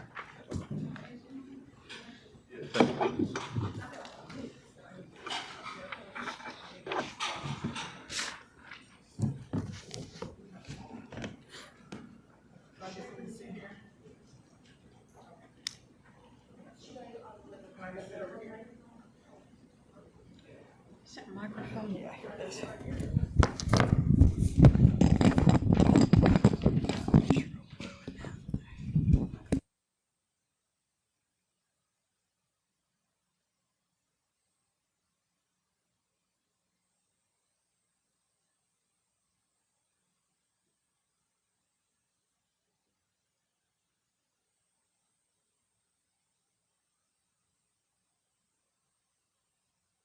I can give you a clicker. Like, Will it work? It'll still work with the clicker over there? the clicker, yep.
Madam Chair, at your direction, I'll start. Thank you. Board members, you have a binder before you, but I wanted to bring to your attention the investigation findings with respect to the Keller Williams Atlanta Realty Classic commission payments that was the source of topic during our June 11th board meeting. And I first want to just introduce, you all know me, of course, but I just want to introduce you to my wonderful legal team and my law partners, Rory Starkey and Megwa Benson, and they were very instrumental in helping us get this together. So you will be meeting them, but I just want to introduce them as part of this presentation. So we know what the scope of the investigation that was directed at the June 11th meeting in response to concerns that this body had concerning a report by our financial advisor, Ed Wall of Piper Sandler, that there was a $471,000 payment dispersed in February 2025 to Keller Williams doing business as Atlanta Classic Realty. I'll say that throughout this presentation, I may say Keller Williams. I understand that there's a DBA, but for the sake of brevity, I may refer to it just as Keller Williams.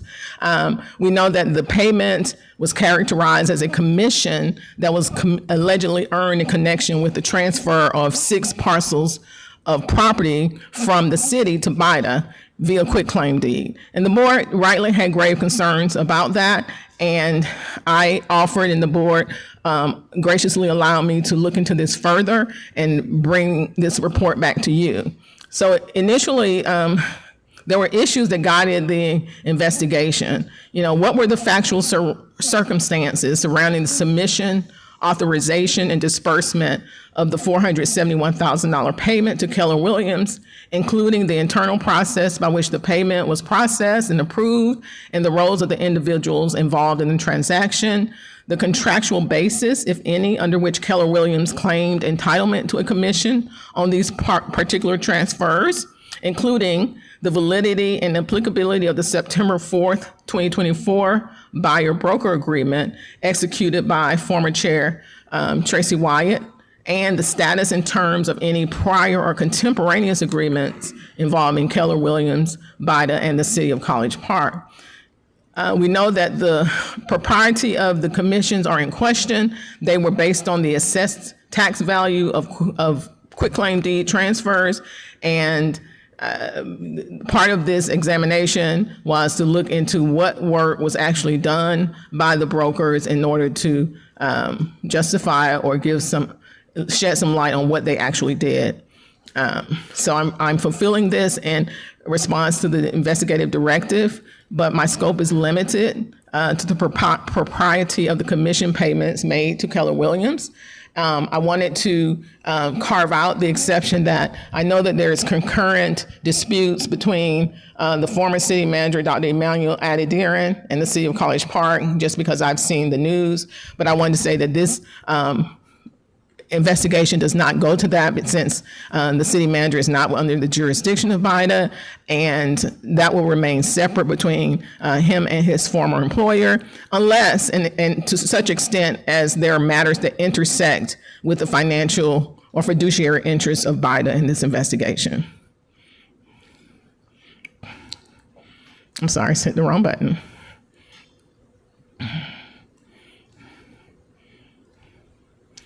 So this is the executive summary. As you can see in the invoice trail and timing, there are actually 4 invoices that were submitted, but only 3 were paid.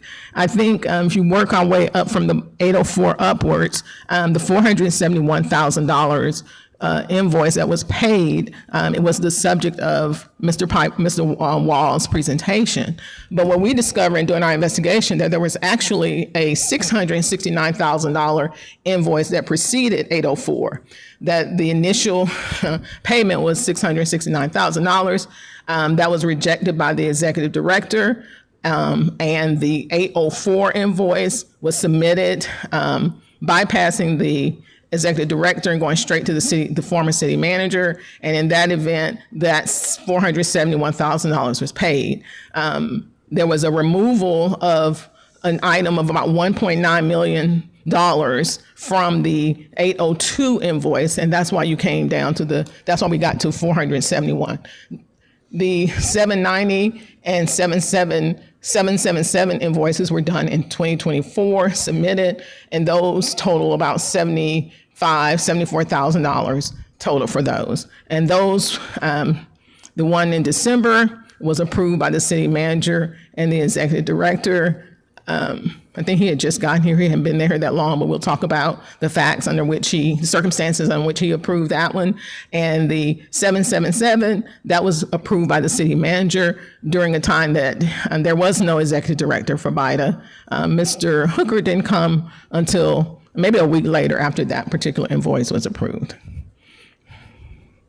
During the course of the investigation, we took great pains to talk to a lot of witnesses so we can understand how could this happen? How did this happen? A $471,000 payment of an invoice. And what I learned from talking to someone a city official was that there is no threshold. With the city of College Park does not have a threshold as to how much a single person can sign off on a payment. So there are some jurisdictions that may have, anything over 250 requires a signature of the mayor and the finance director and maybe a city manager. But here, there was no such dual or joint signature authority. So it was within the scope of the city manager's authority to pay a $471,000 invoice. I'm not talking, and I'm not referencing the fidelity of the invoice itself, but just that threshold figure, while it is astounding to a lot of us, that it was not beyond the scope of authority for the city manager. So we talked to the finance staff. We talked to Mr. Jackson and Ms. Rhonda. I won't do injustice to her last name. Ms. Rhonda had been the longest, the most tenured employee in the finance department. And so she had a lot of good information about the historical processes of BIDA. I will say that in talking to the people in finance and other city staff, everyone recognized that during the time of 2024, there was a lot of change going on in the city. There was a lot of short staffing. There were a lot of temps. There were a lot of, and I think even in November or December, maybe there was no permanent finance director, as Mr. Jackson has only been here with us for a few months, this in 2025. And so what we learned was that historically, invoices for BIDA were told to be treated differently. And this goes back to Artie Jones, who was a former executive director. Anything that dealt with properties and the payment of property transactions and acquisitions, those were told those don't go to council. And so those payments related to the processing and payment of real estate matters has largely been in the control of the city manager to pay those based upon the invoices he or she receives. And as in this case, BIDA did not know about it. It was not a part of that approval process. So I talked about and I'm sorry, Brian Hooks, it's Brian Hooker. I type that all the time. I apologize. He indicated, Brian gave really good testimony about what happened when he got a $669,000 invoice from Nicole Menzies. And I will say that Ms. Menzies is the individual who has been the most active and probably put the most effort into preparing and seeking out payment. Her name and her emails come up to the forefront. Ms. Mentor, not so much, but so you'll hear a lot about Ms. Menzies. But when Ms. Menzies sent the invoice directly to Brian, and it came to him through the New World system, giving him a cue that he needed to approve it. He asked for additional information to support it. He had a long conversation with her.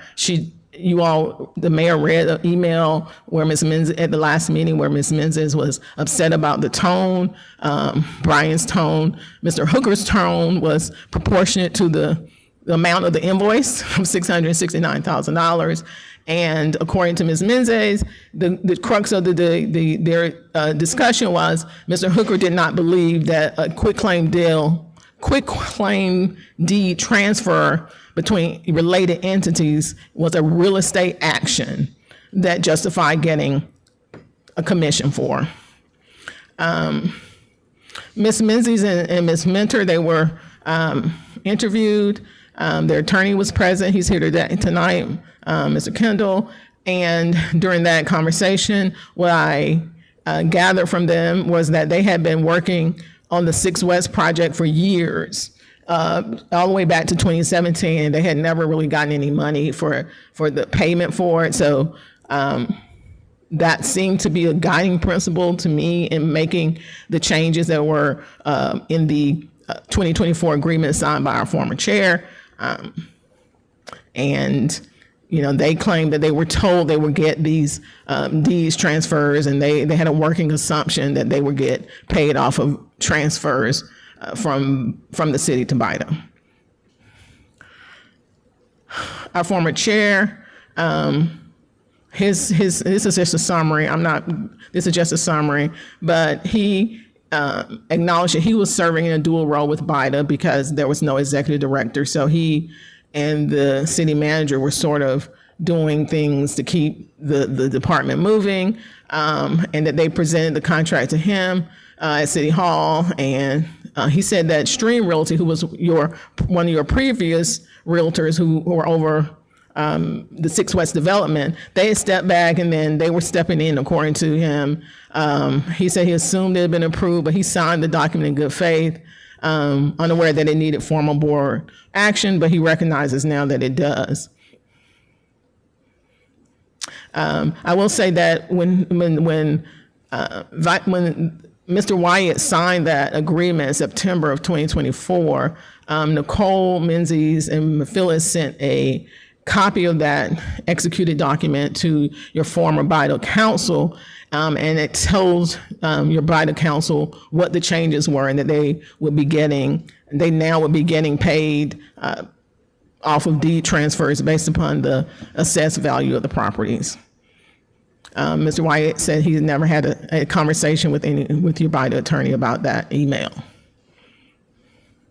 So the revised invoice number 804, that happened because Mr. Hooker had some strong feelings about the $669,000. He asked for supporting documentation to support that amount of money. And what occurred after that was that Ms. Menzies bypassed Mr. Hooker and went straight to the city manager.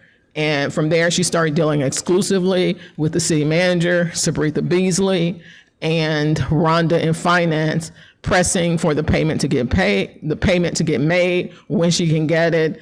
And notwithstanding the fact that she was aware of the Mr. Hooker's strong objection to the method by which those commissions were determined, Ms. Menzies, in my mind, bypassed him intentionally so that she could get it paid. And when I talked to the former city manager, I asked him about whether or not he spoke to Brian about Mr. Hooker, about the Ms. Menzies' email complaining about the conversation she had with Mr. Hooker about the 802 invoice being outrageous and not being a real estate matter. The city manager did not speak to Mr. Hooker, and indeed, Mr. Hooker went out of town for a few days on a trip, and when he came back, he learned that the $471,000 payment had been approved by the city manager. So the governance breakdowns, we've sort of touched upon those tonight, but we know that the September 2024 agreement was never ratified by BIDA. We use this word, it was never ratified, was never approved, it was never presented. So that renders it void under BIDA procedures, also just the law. So as a public entity, no individual can bind this body unless you delegate that individual the authority to do so. And that has never been done. That was not done here with the September 2024 broker agreement upon which all of these invoices in question are based. So finance staff were pressured to act on city manager's direction without documentation of BIDA authorization. That was one of my findings. You know, the finance department and the procurement department, they do a wonderful job in the processing. They do their best job to make certain that the contract fits the invoice and that there is a properly processed invoice stating the basis for the request for a payment. But in this instance, you know, when they get something that's signed by the city manager and tell them to approve it, they're going to do that. They're not going to tell the city manager no. And so that's what happened here. The February 17th, $471,000 payment, the city manager processed that on his own. It came back with his signature and not the executive director's signature, which is their process. Their process is to see the user department's signature and the city manager. But in this instance, it was just the city manager's signature without Mr. Hooker, but it was processed anyway. I think key acts contributing to this payment or to this us getting to this point was one thing I think that Ms. Menzies knowingly bypassed Mr. Hooker. I'm so apologetic, Brian, about misspelling your name. Ms. Menzies knowingly bypassed Mr. Hooker, who was the responsible official at the first instance, and she went directly to the city manager, and with apparent sympathy, who had apparent sympathy for her position. And I also think that, sadly, I think the BIDA Council had a copy of this agreement on September 14th, 2024. But to my knowledge, to what I found, there was never any contact with the board or with the then chair to say, hey, this contract is not valid. We got to bring this before the board. So all of the invoices were based on assessed value, not sales value, of government to government transfers. No invoices were approved by BIDA, not a single one. The final payment was obtained, I believe, by exploiting a leadership vacuum. During this time, it was just everything was in a flux, and I think that the contracts were submitted during a time when everything was in flux, and there were testimony from a lot of officials that there was no notice, no consent, no ratification, and I think they knowingly pursued payment after rejection by the executive director. That is my finding.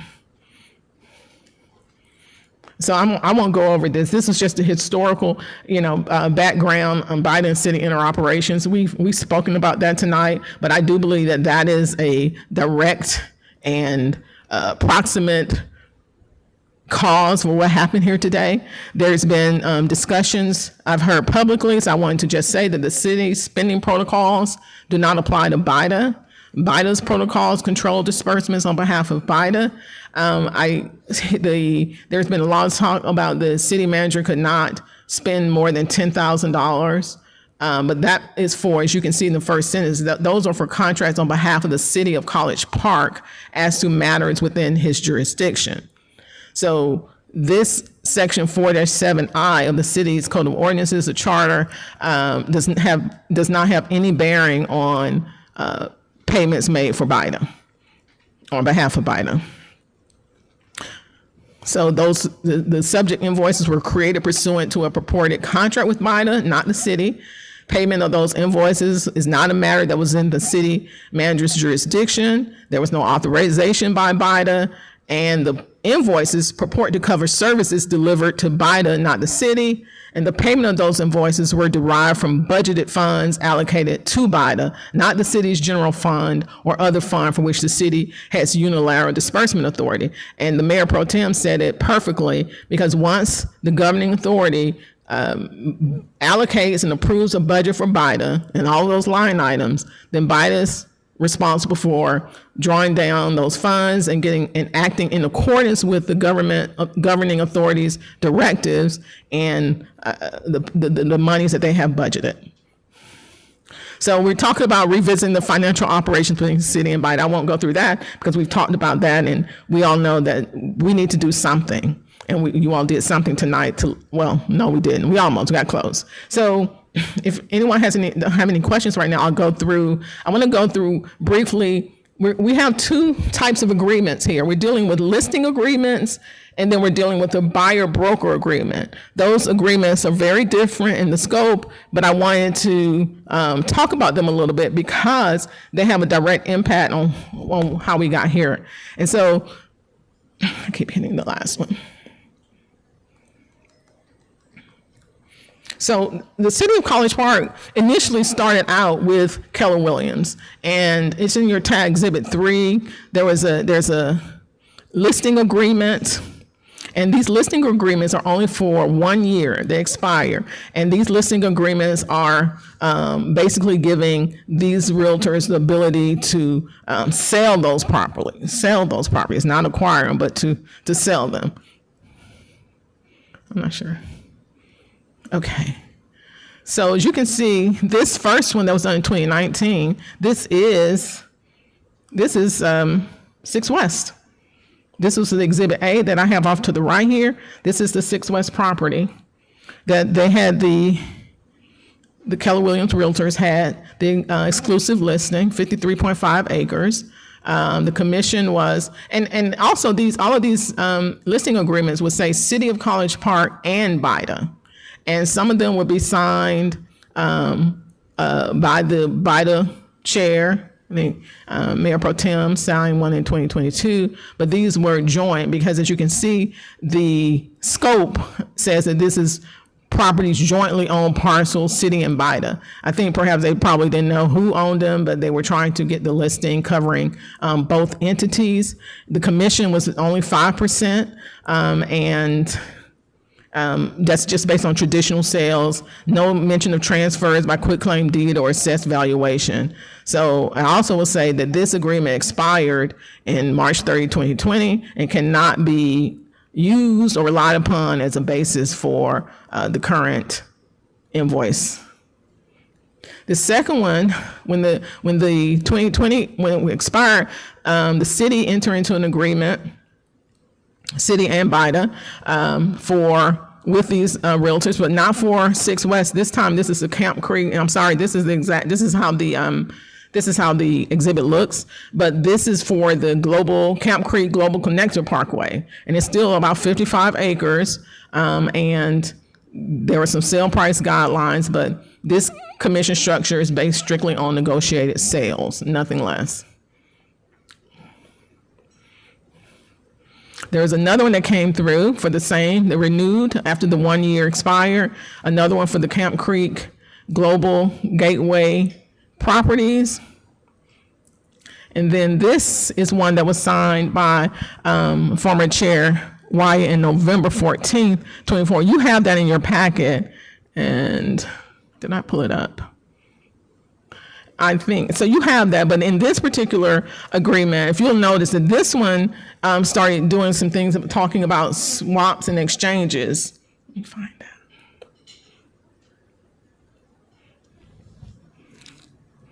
that. Do y'all see it? Do y'all want me to pull it up so you can see it more particularly?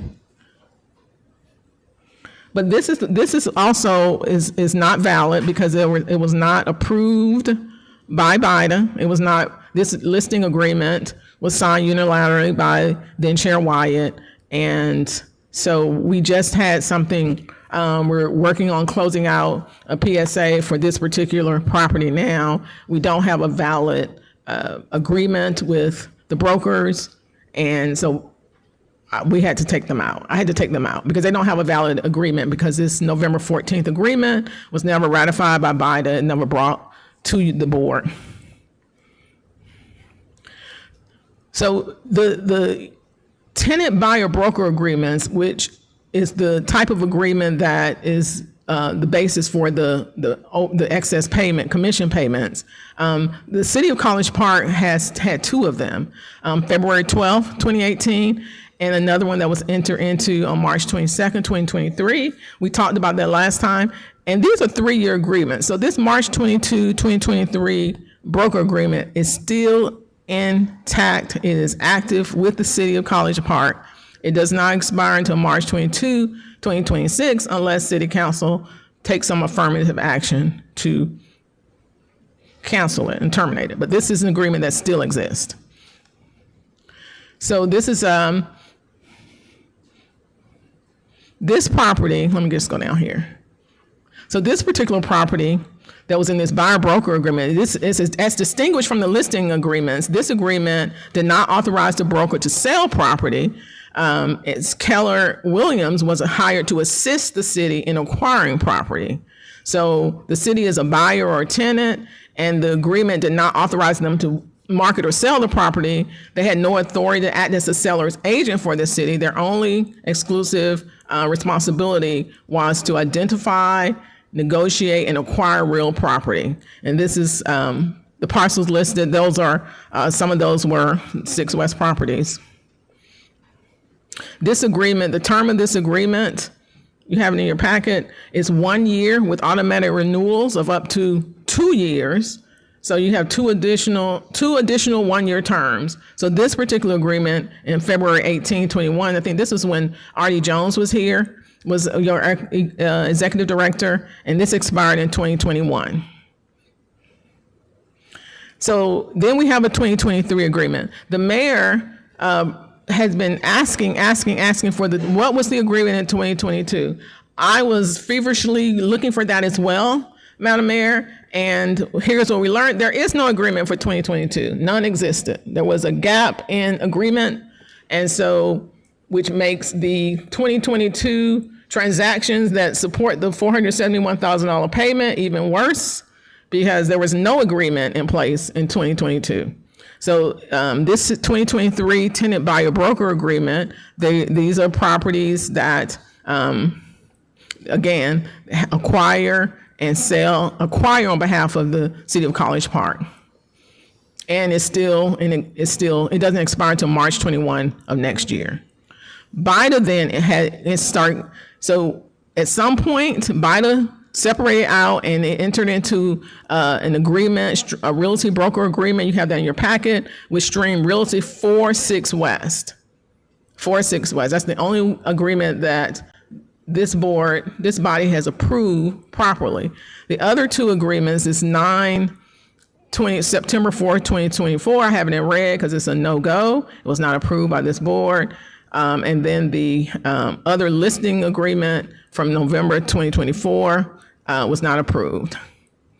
So, of course, this is your 2023 agreement with Stream Realty. On August 9th, you all, I think it became effective August 9th. It actually had an earlier date in the news reports about this. But you all did a 10% commission. And you all, as you can see here, you had a tiered scale for the commissions for the BIDA properties. 10% for 10%, up to $3 million, 6% between $3 and $10 million, and 3% for sales exceeding $10 million.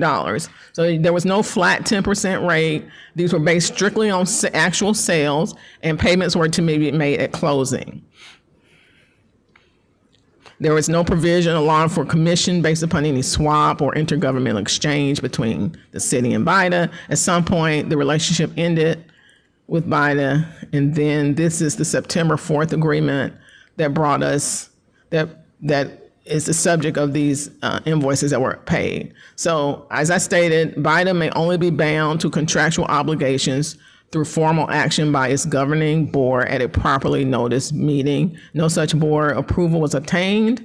And while the agreement was signed by then chair of BIDA, individual board members do not have a unilateral authority to obligate BIDA absent express board authorization or delegation. So this agreement, maybe I can make a little bit. This agreement is where all of the language, that the commission. So in this particular agreement, now this is not a valid agreement, but because payments were made in reliance upon it, I thought it was at least beneficial to talk about some of the terms that got us here. And so the scope of the services were that they were going to represent a sole and exclusive broker for the lease or purchase of real property. They were going to identify the property, and they were going to come back, and there are about 73 parcels, and I'll talk about it a little later. There are about 73 parcels that are identified in this particular agreement. So this term and renewal, this was for an initial 12 months, and then it will automatically renew for up to 3 years. So it had the same automatic renewal as the one that the city has. Now, interestingly, one of the things that concerned me was if the Keller Williams folks had they do have an existing tenant buyer broker agreement with the city.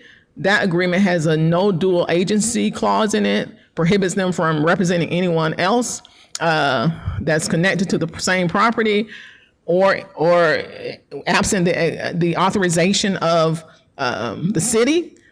I have not found where the city has authorized Keller Williams to represent the city and BIDA with respect to the same properties in different agreements. When I talked to the brokers, they said that they assumed that the existing agreement with the city was only 1 year. But those are the listing agreements. The buyer broker agreements, those are more than a year.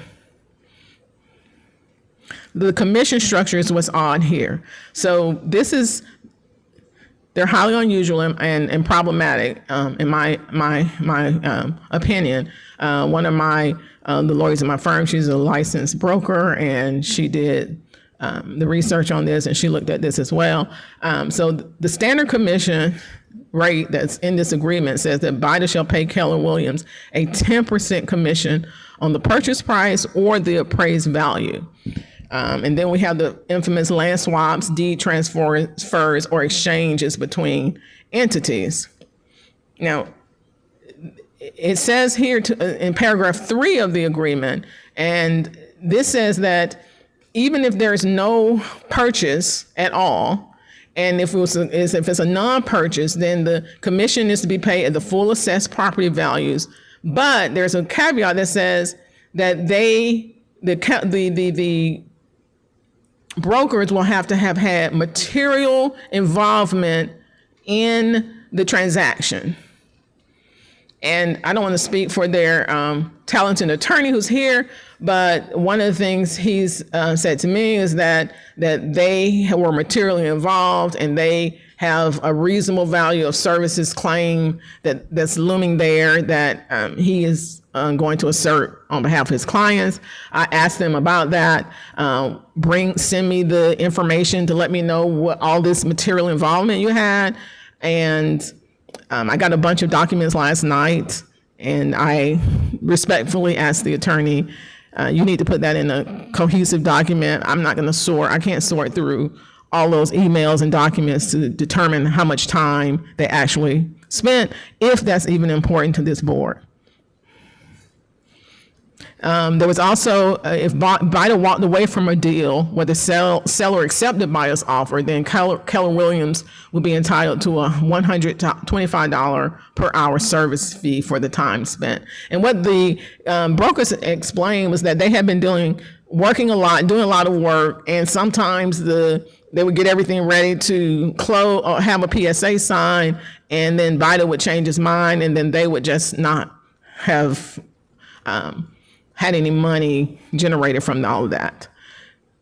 Now, here's the dual agency and conflict clauses that I mentioned earlier. Under paragraph A, it says that Keller Williams, to engage in a dual agency, where they represent the buyer and the seller, but only with the prior consent from all parties.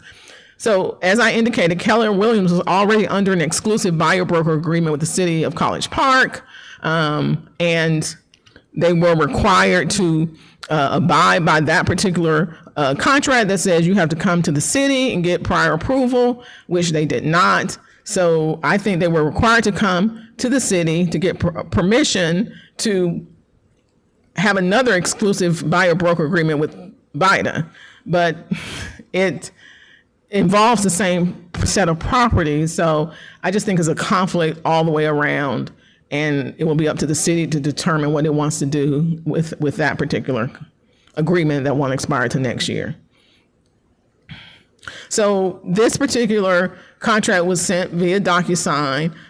It was sent to Sabretha.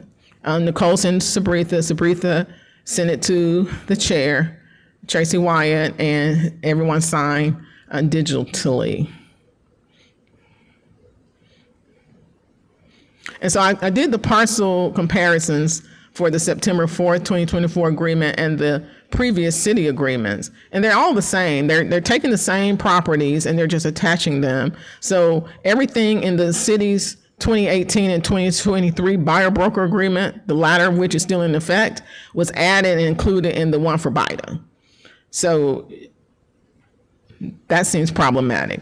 Additionally, they took, the realtors took all the 20 of the parcels from the June 10th, 2021 listing agreement with the city, and they added that on. So there were a total of 73 parcels in the September 4th, 2024 agreement.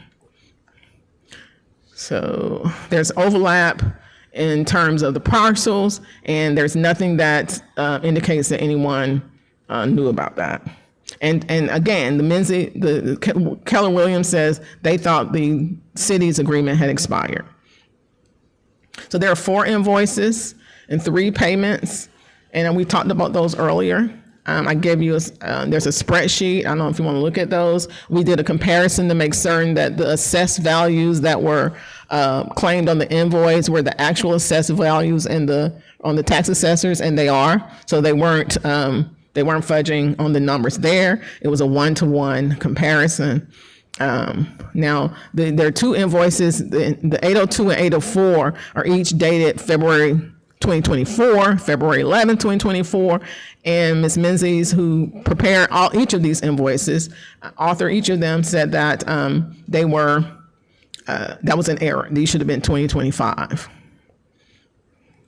So I wanted to show that we did have a response from the city attorney sent a letter to the realtors, and Mr. Kendall is here, and he responded because the December 11th, 2024 invoice 790, they have indicated, and I'm going to show you on my screen,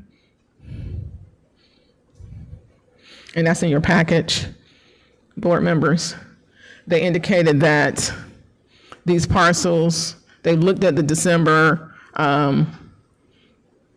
11, 2024 invoice, and they realized they were mistakenly invoiced. And so they said $27,540 equivalent to 7 parcels, 7 of the 10 parcels still belong to the city. And so nothing should have been processed as a commission-based transfer. And I'm not saying that's a valid basis, but these properties still are owned by the city. And if you look at the spreadsheet that I have, there's other properties that are still owned by the city that they nonetheless claimed ownership of or commission on. So we have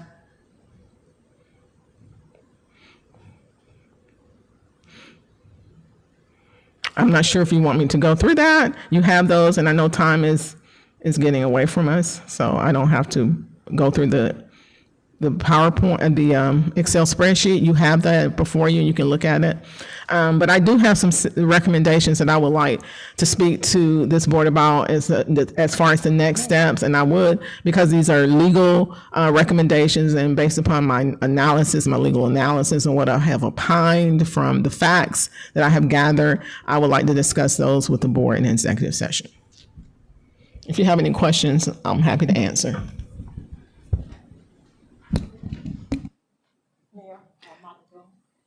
Thank you, Madam Chair. I would be interested in your Excel spreadsheet. Yes, ma'am. Ms. Jefferson. Thank you, Attorney Wiley's very extensive investigation. So I have several questions. My first question to you is, as you stated that Keller Williams had a listing agreement and a buyer's broker's agreement. You stated that in 2022, there was no such agreement, correct? That is correct. In March of 2023, there was a buyer brokerage agreement, correct? Yes.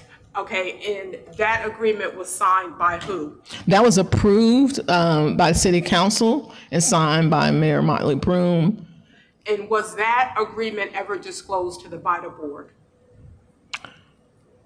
I don't know that. So I will tell you, as chair of the BIDA board in 2023, it was never disclosed. And the reason why it was never disclosed is because we were already in contract with Stream Realty as our buyer broker. So there was no need for the city to sign a separate agreement with Keller Williams as we were already under contract with Stream Realty. My next question is, I'm looking at the invoices. So when you stated that in addition to the $471,000, they were paid an additional $42,000 and an additional $34,000, and those all related to quitclaim deed transfers? So and Michelle, you have in your packet, Michelle Rothmeyer, she gave some information. It's work products. I don't want to put it up, but she explained that a lot of these parcels, and she worked near and dear with those, so she was a very good resource to talk about those.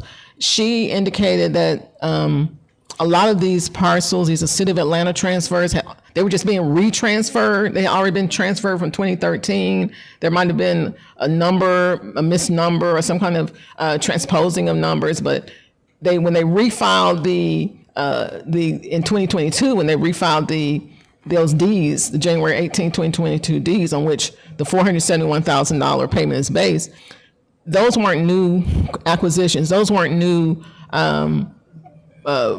matters for which BIDA became owner of the properties. And there was no 2022 agreement, even if you assume that the 2024 buyer broker agreement that Chair Wyatt signed was valid.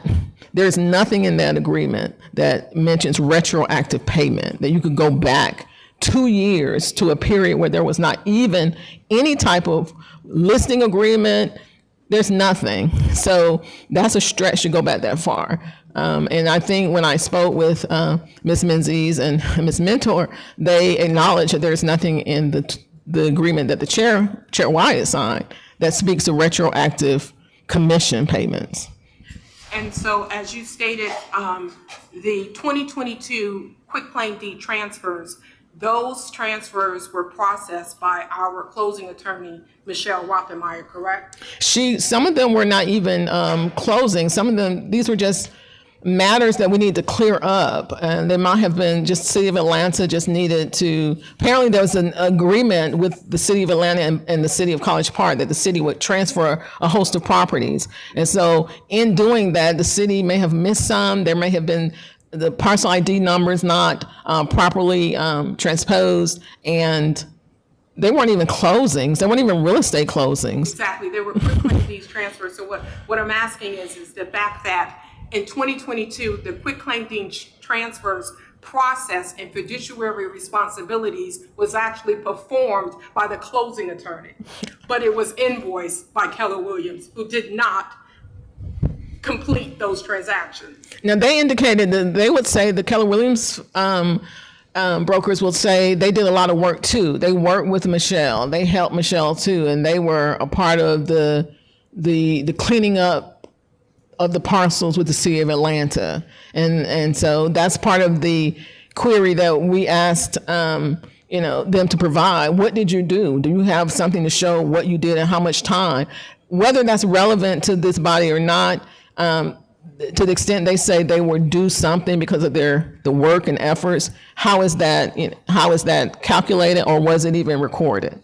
I don't know that. And so, as you stated, in the 2023 contract signed by the mayor, that contract did not include the revised work verbiage that the former chair signed in 2024. Ask me again, madam.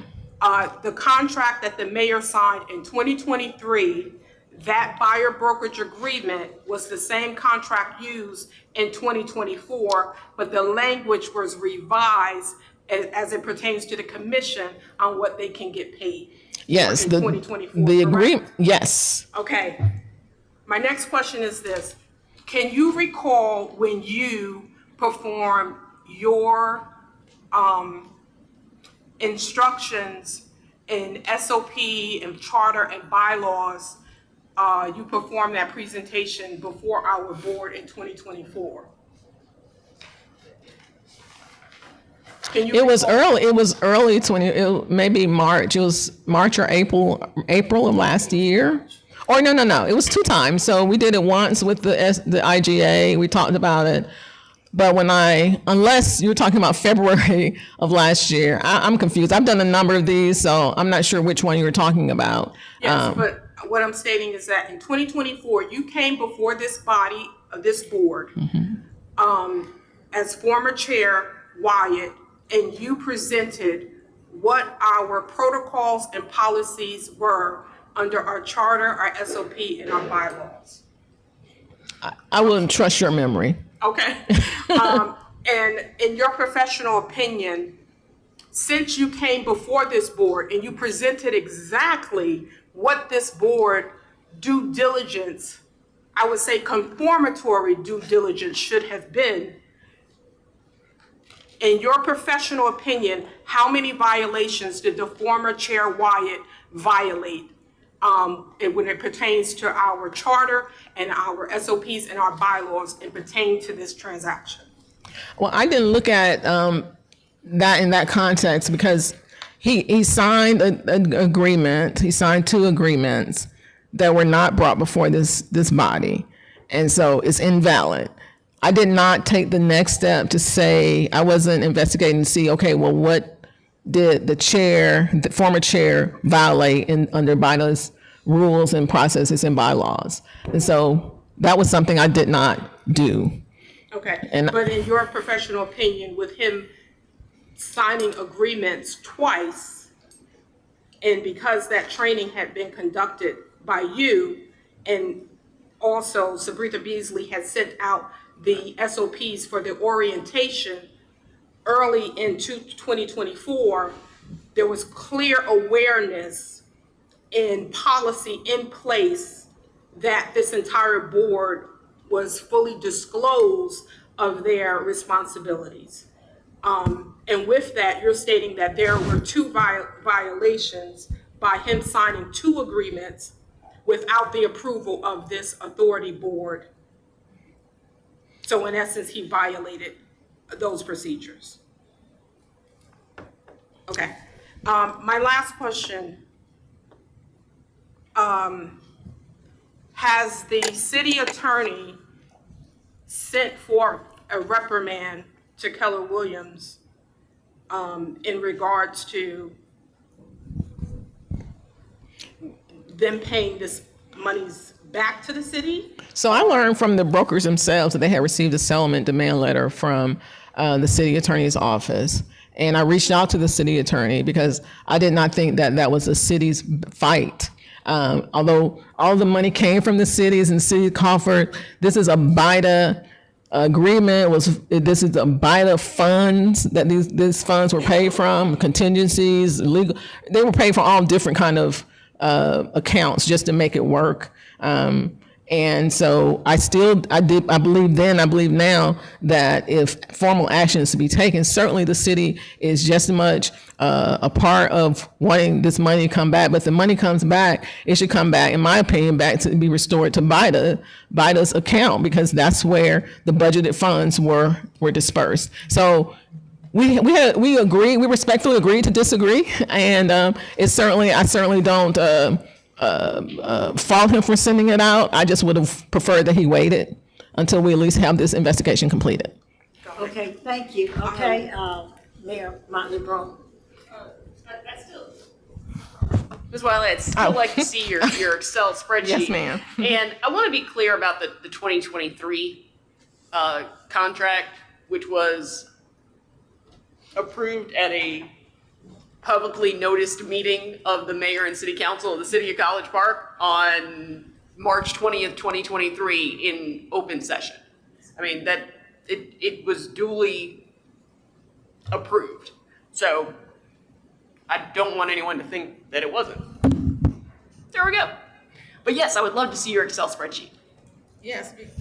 We did a couple of them. I keep pulling up the wrong one. The one that is, what we did was we We did the Excel spreadsheet to determine whether or not BIDA owns the property. And in many instances, we found that BIDA does not own the property. The city still owns the property. And I am pulling it up. I'm so sorry.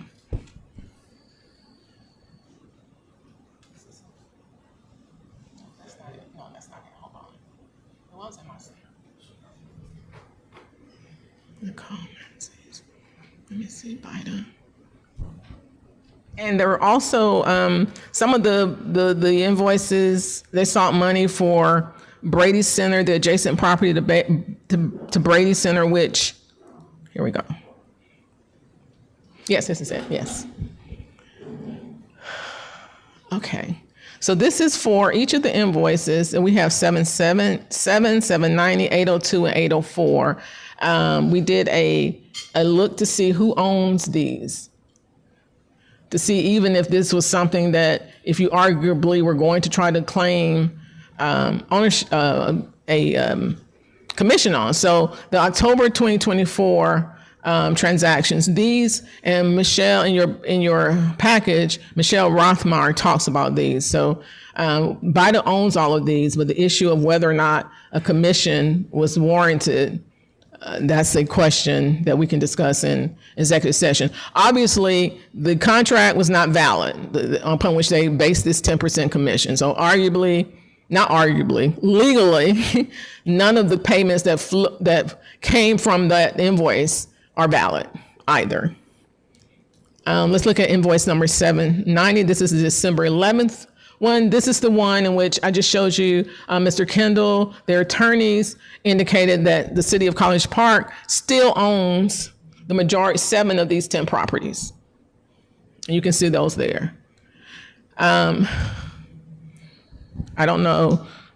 I asked about how this could happen, and Ms. Menzies indicated that it was just some type of administrative error. And so they have offered to the city attorney to pay back some of this money. And I have my legal opinions about taking such a payment that I'll discuss. I can't get rid of that. So we'll look at the other one. If you don't have any questions, let's go to 802. This is the big one, the $669,000 one. So we were shocked by the 470, but here you see that College Park, this is property, I believe this is the Brady Center, with 1.879. So that amount was removed to get to the 471. When Mr. Hooker asked for more support and documentation to support their commission claim, this is what they removed, and then they provided the contract and the 2022 Ds. And now you have all those invoices and attachment in your package. And then finally, 804, we still have, the city of College Park. I think this is a Brady Center, but this is owned by the city. So you can't take, if you remove everything else and you say, you're deserving of commissions based upon the work and the transfer, well, obviously this $1.879 million transfer never happened. And so that's the bulk of, this is the property next to this 1.9. I think this is the field next to the Brady Center. So at least 8, I count 8 of the 9. So about 15 properties that are still owned by the city of College Park that have never been transferred to BIDA.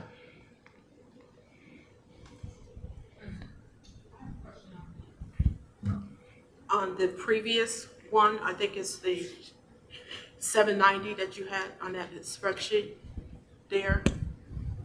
So the 34,510, now that was approved by Brian Hooker. You approved that one, right? Yeah, he did. So you were aware that these were transfers? Well, if I'll just, I don't know if he wants to answer directly, but since I'm answering for the witnesses. So during my interview of Mr. Hooker, he describes this scenario. He hadn't been with us for a month, been with College Park for a month, and he indicated that Dr. A would do his daily rounds to speak to individuals in the departments and stick his head in the door and say hello. Well, in this particular day, with respect to this invoice, it came through the New World system in the queue. Brian says to Dr. A as he sticks his head in the door to say hello, Brian says, Dr. A, I got an invoice from Keller Williams, and Dr. A responded, it's good, it's good. And so based upon that, it's good, Brian authorized it and signed it, and the city manager co-signed it. This, I don't believe there were any, I don't know if this one had, you have it in your package, but I can't remember if this one had the actual contract attached to it.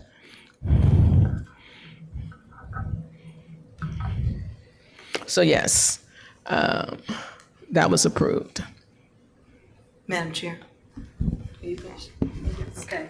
Madam Chair, okay. I just have some questions for the attorney. Attorney Wiley, I do want to thank you for this extensive, exhaustive research that you conducted. I mean, you have given us a dissertation here, not just a report. So I want to thank you for your thorough investigation. I do believe that the information that you have provided to us is, by preponderance, demonstrated that the funds that were paid out are not warranted. I think two things that I know you noticed, you said that there's nothing, that even the 2024 agreement, which is extremely problematic for me, but even in that agreement, it does not refer to retro payments. Correct. So I think you have definitely shown us that anything that was retro from 2022 or whenever it was, definitely 2022 because there was no contract, but even the 2024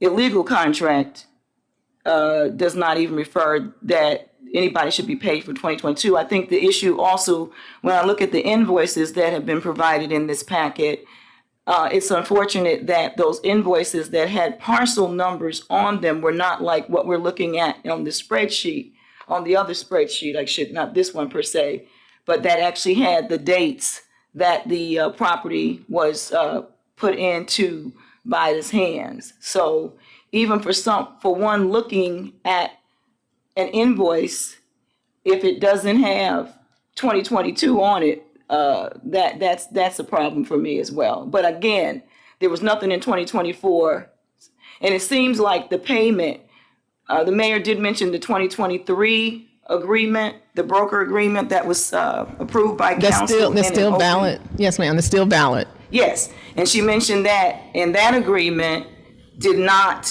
definitely did not have the terms that the 2024. So I think that's not even anything for us to look at unless they're being paid retroactively for that. So I think that really just needs to be taken off the table. And it's not, I do agree that's not what we're looking at. I think the concern here is this 2024 agreement that set the stage for all of this to occur. Now, that does not get rid of the onus of, or the responsibility or the accountability of Keller Williams to present and enter into a lawful contract. But when we look into, I just can't see one thing looking at one thing without the other. I don't believe unless a seed is planted that a plant can grow. So in my opinion, the seed for this is still something that we're going to have to deal with. But even without looking at the payments that were made, they are not, they're not legal. Shouldn't have been, the money should be refunded. It should be given back to the city of College Park. This is a terrible contract that if any board, I remember when we put together the contract for Stream Realty, I was still on the board at that time. And it was painstaking because we really went through that contract. We looked at what 10% commission would look like, 6% commission would look like, 3% commission would look like. There's no way on this green earth that this board would have ever entered into a contract such as this.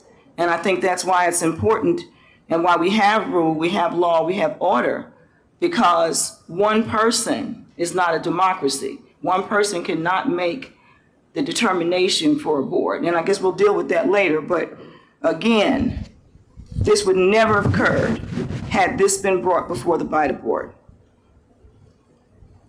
Thank you, Mayor. Mayor Pro Tem. Anyone else? Well, thank you, Attorney Wiley.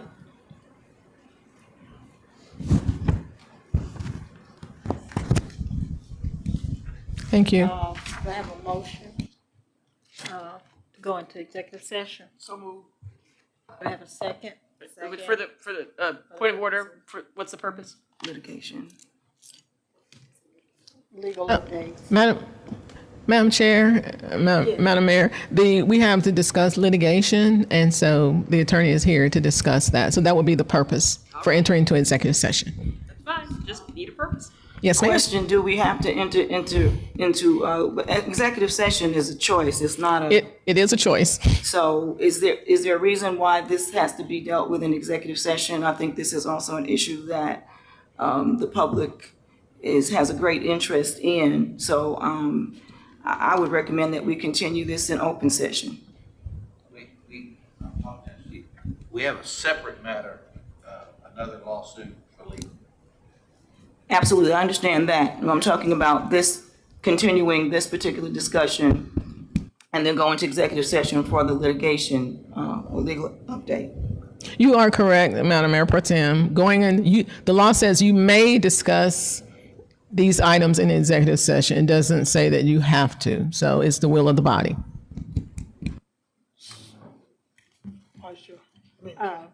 So what is the recommendation? Obviously, you put it on executive session, so I'm assuming that as our legal counsel, you think this should be done in executive session, right? I will always put litigation discussion in executive session. Yes, sir.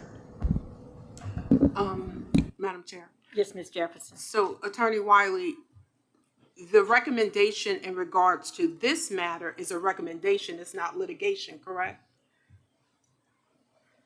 It is pending litigation, and it is pending litigation. So I'm asking you, your recommendations, what I'm trying to understand is what is preventing you to say what your recommendations are in public? Oh, no, my recommendation, I asked that it be put on the agenda for executive session for litigation. So my preference and my recommendation is on the agenda. I was just also making the point that I have the recommendation. It is the will of this body that can follow it or not, and as to this particular matter. Madam Chair. Ma'am. Yes, sir. Again, due to the nature of this particular situation, again, the body can vote and whatever the vote ends up, it is, but this is our citizens deserve to have the information. I feel like this is something that should be shared in an open session meeting. However, should the body decide that they prefer to do this behind closed doors, it is what it is. Yes, Mayor Monroe. Madam Chair, I think it's prudent for us at this juncture to take the recommendation of Ms. Wiley in regard to this segment of the discussion, and if we come back out and share all the details, and that is the will of the body to have a second conversation afterwards. But I think that we have a duty to make sure that we have a fiduciary duty to this board. And if our attorney is advising us and she's always going to go with, let's talk about litigation in executive session, then let's do that, and we can always have the option of coming out and saying whatever the heck we want, if that's the board's will. Okay. We have the vote, all in favor? Aye. Any opposed? Opposed. Motion carries. We're going to executive session.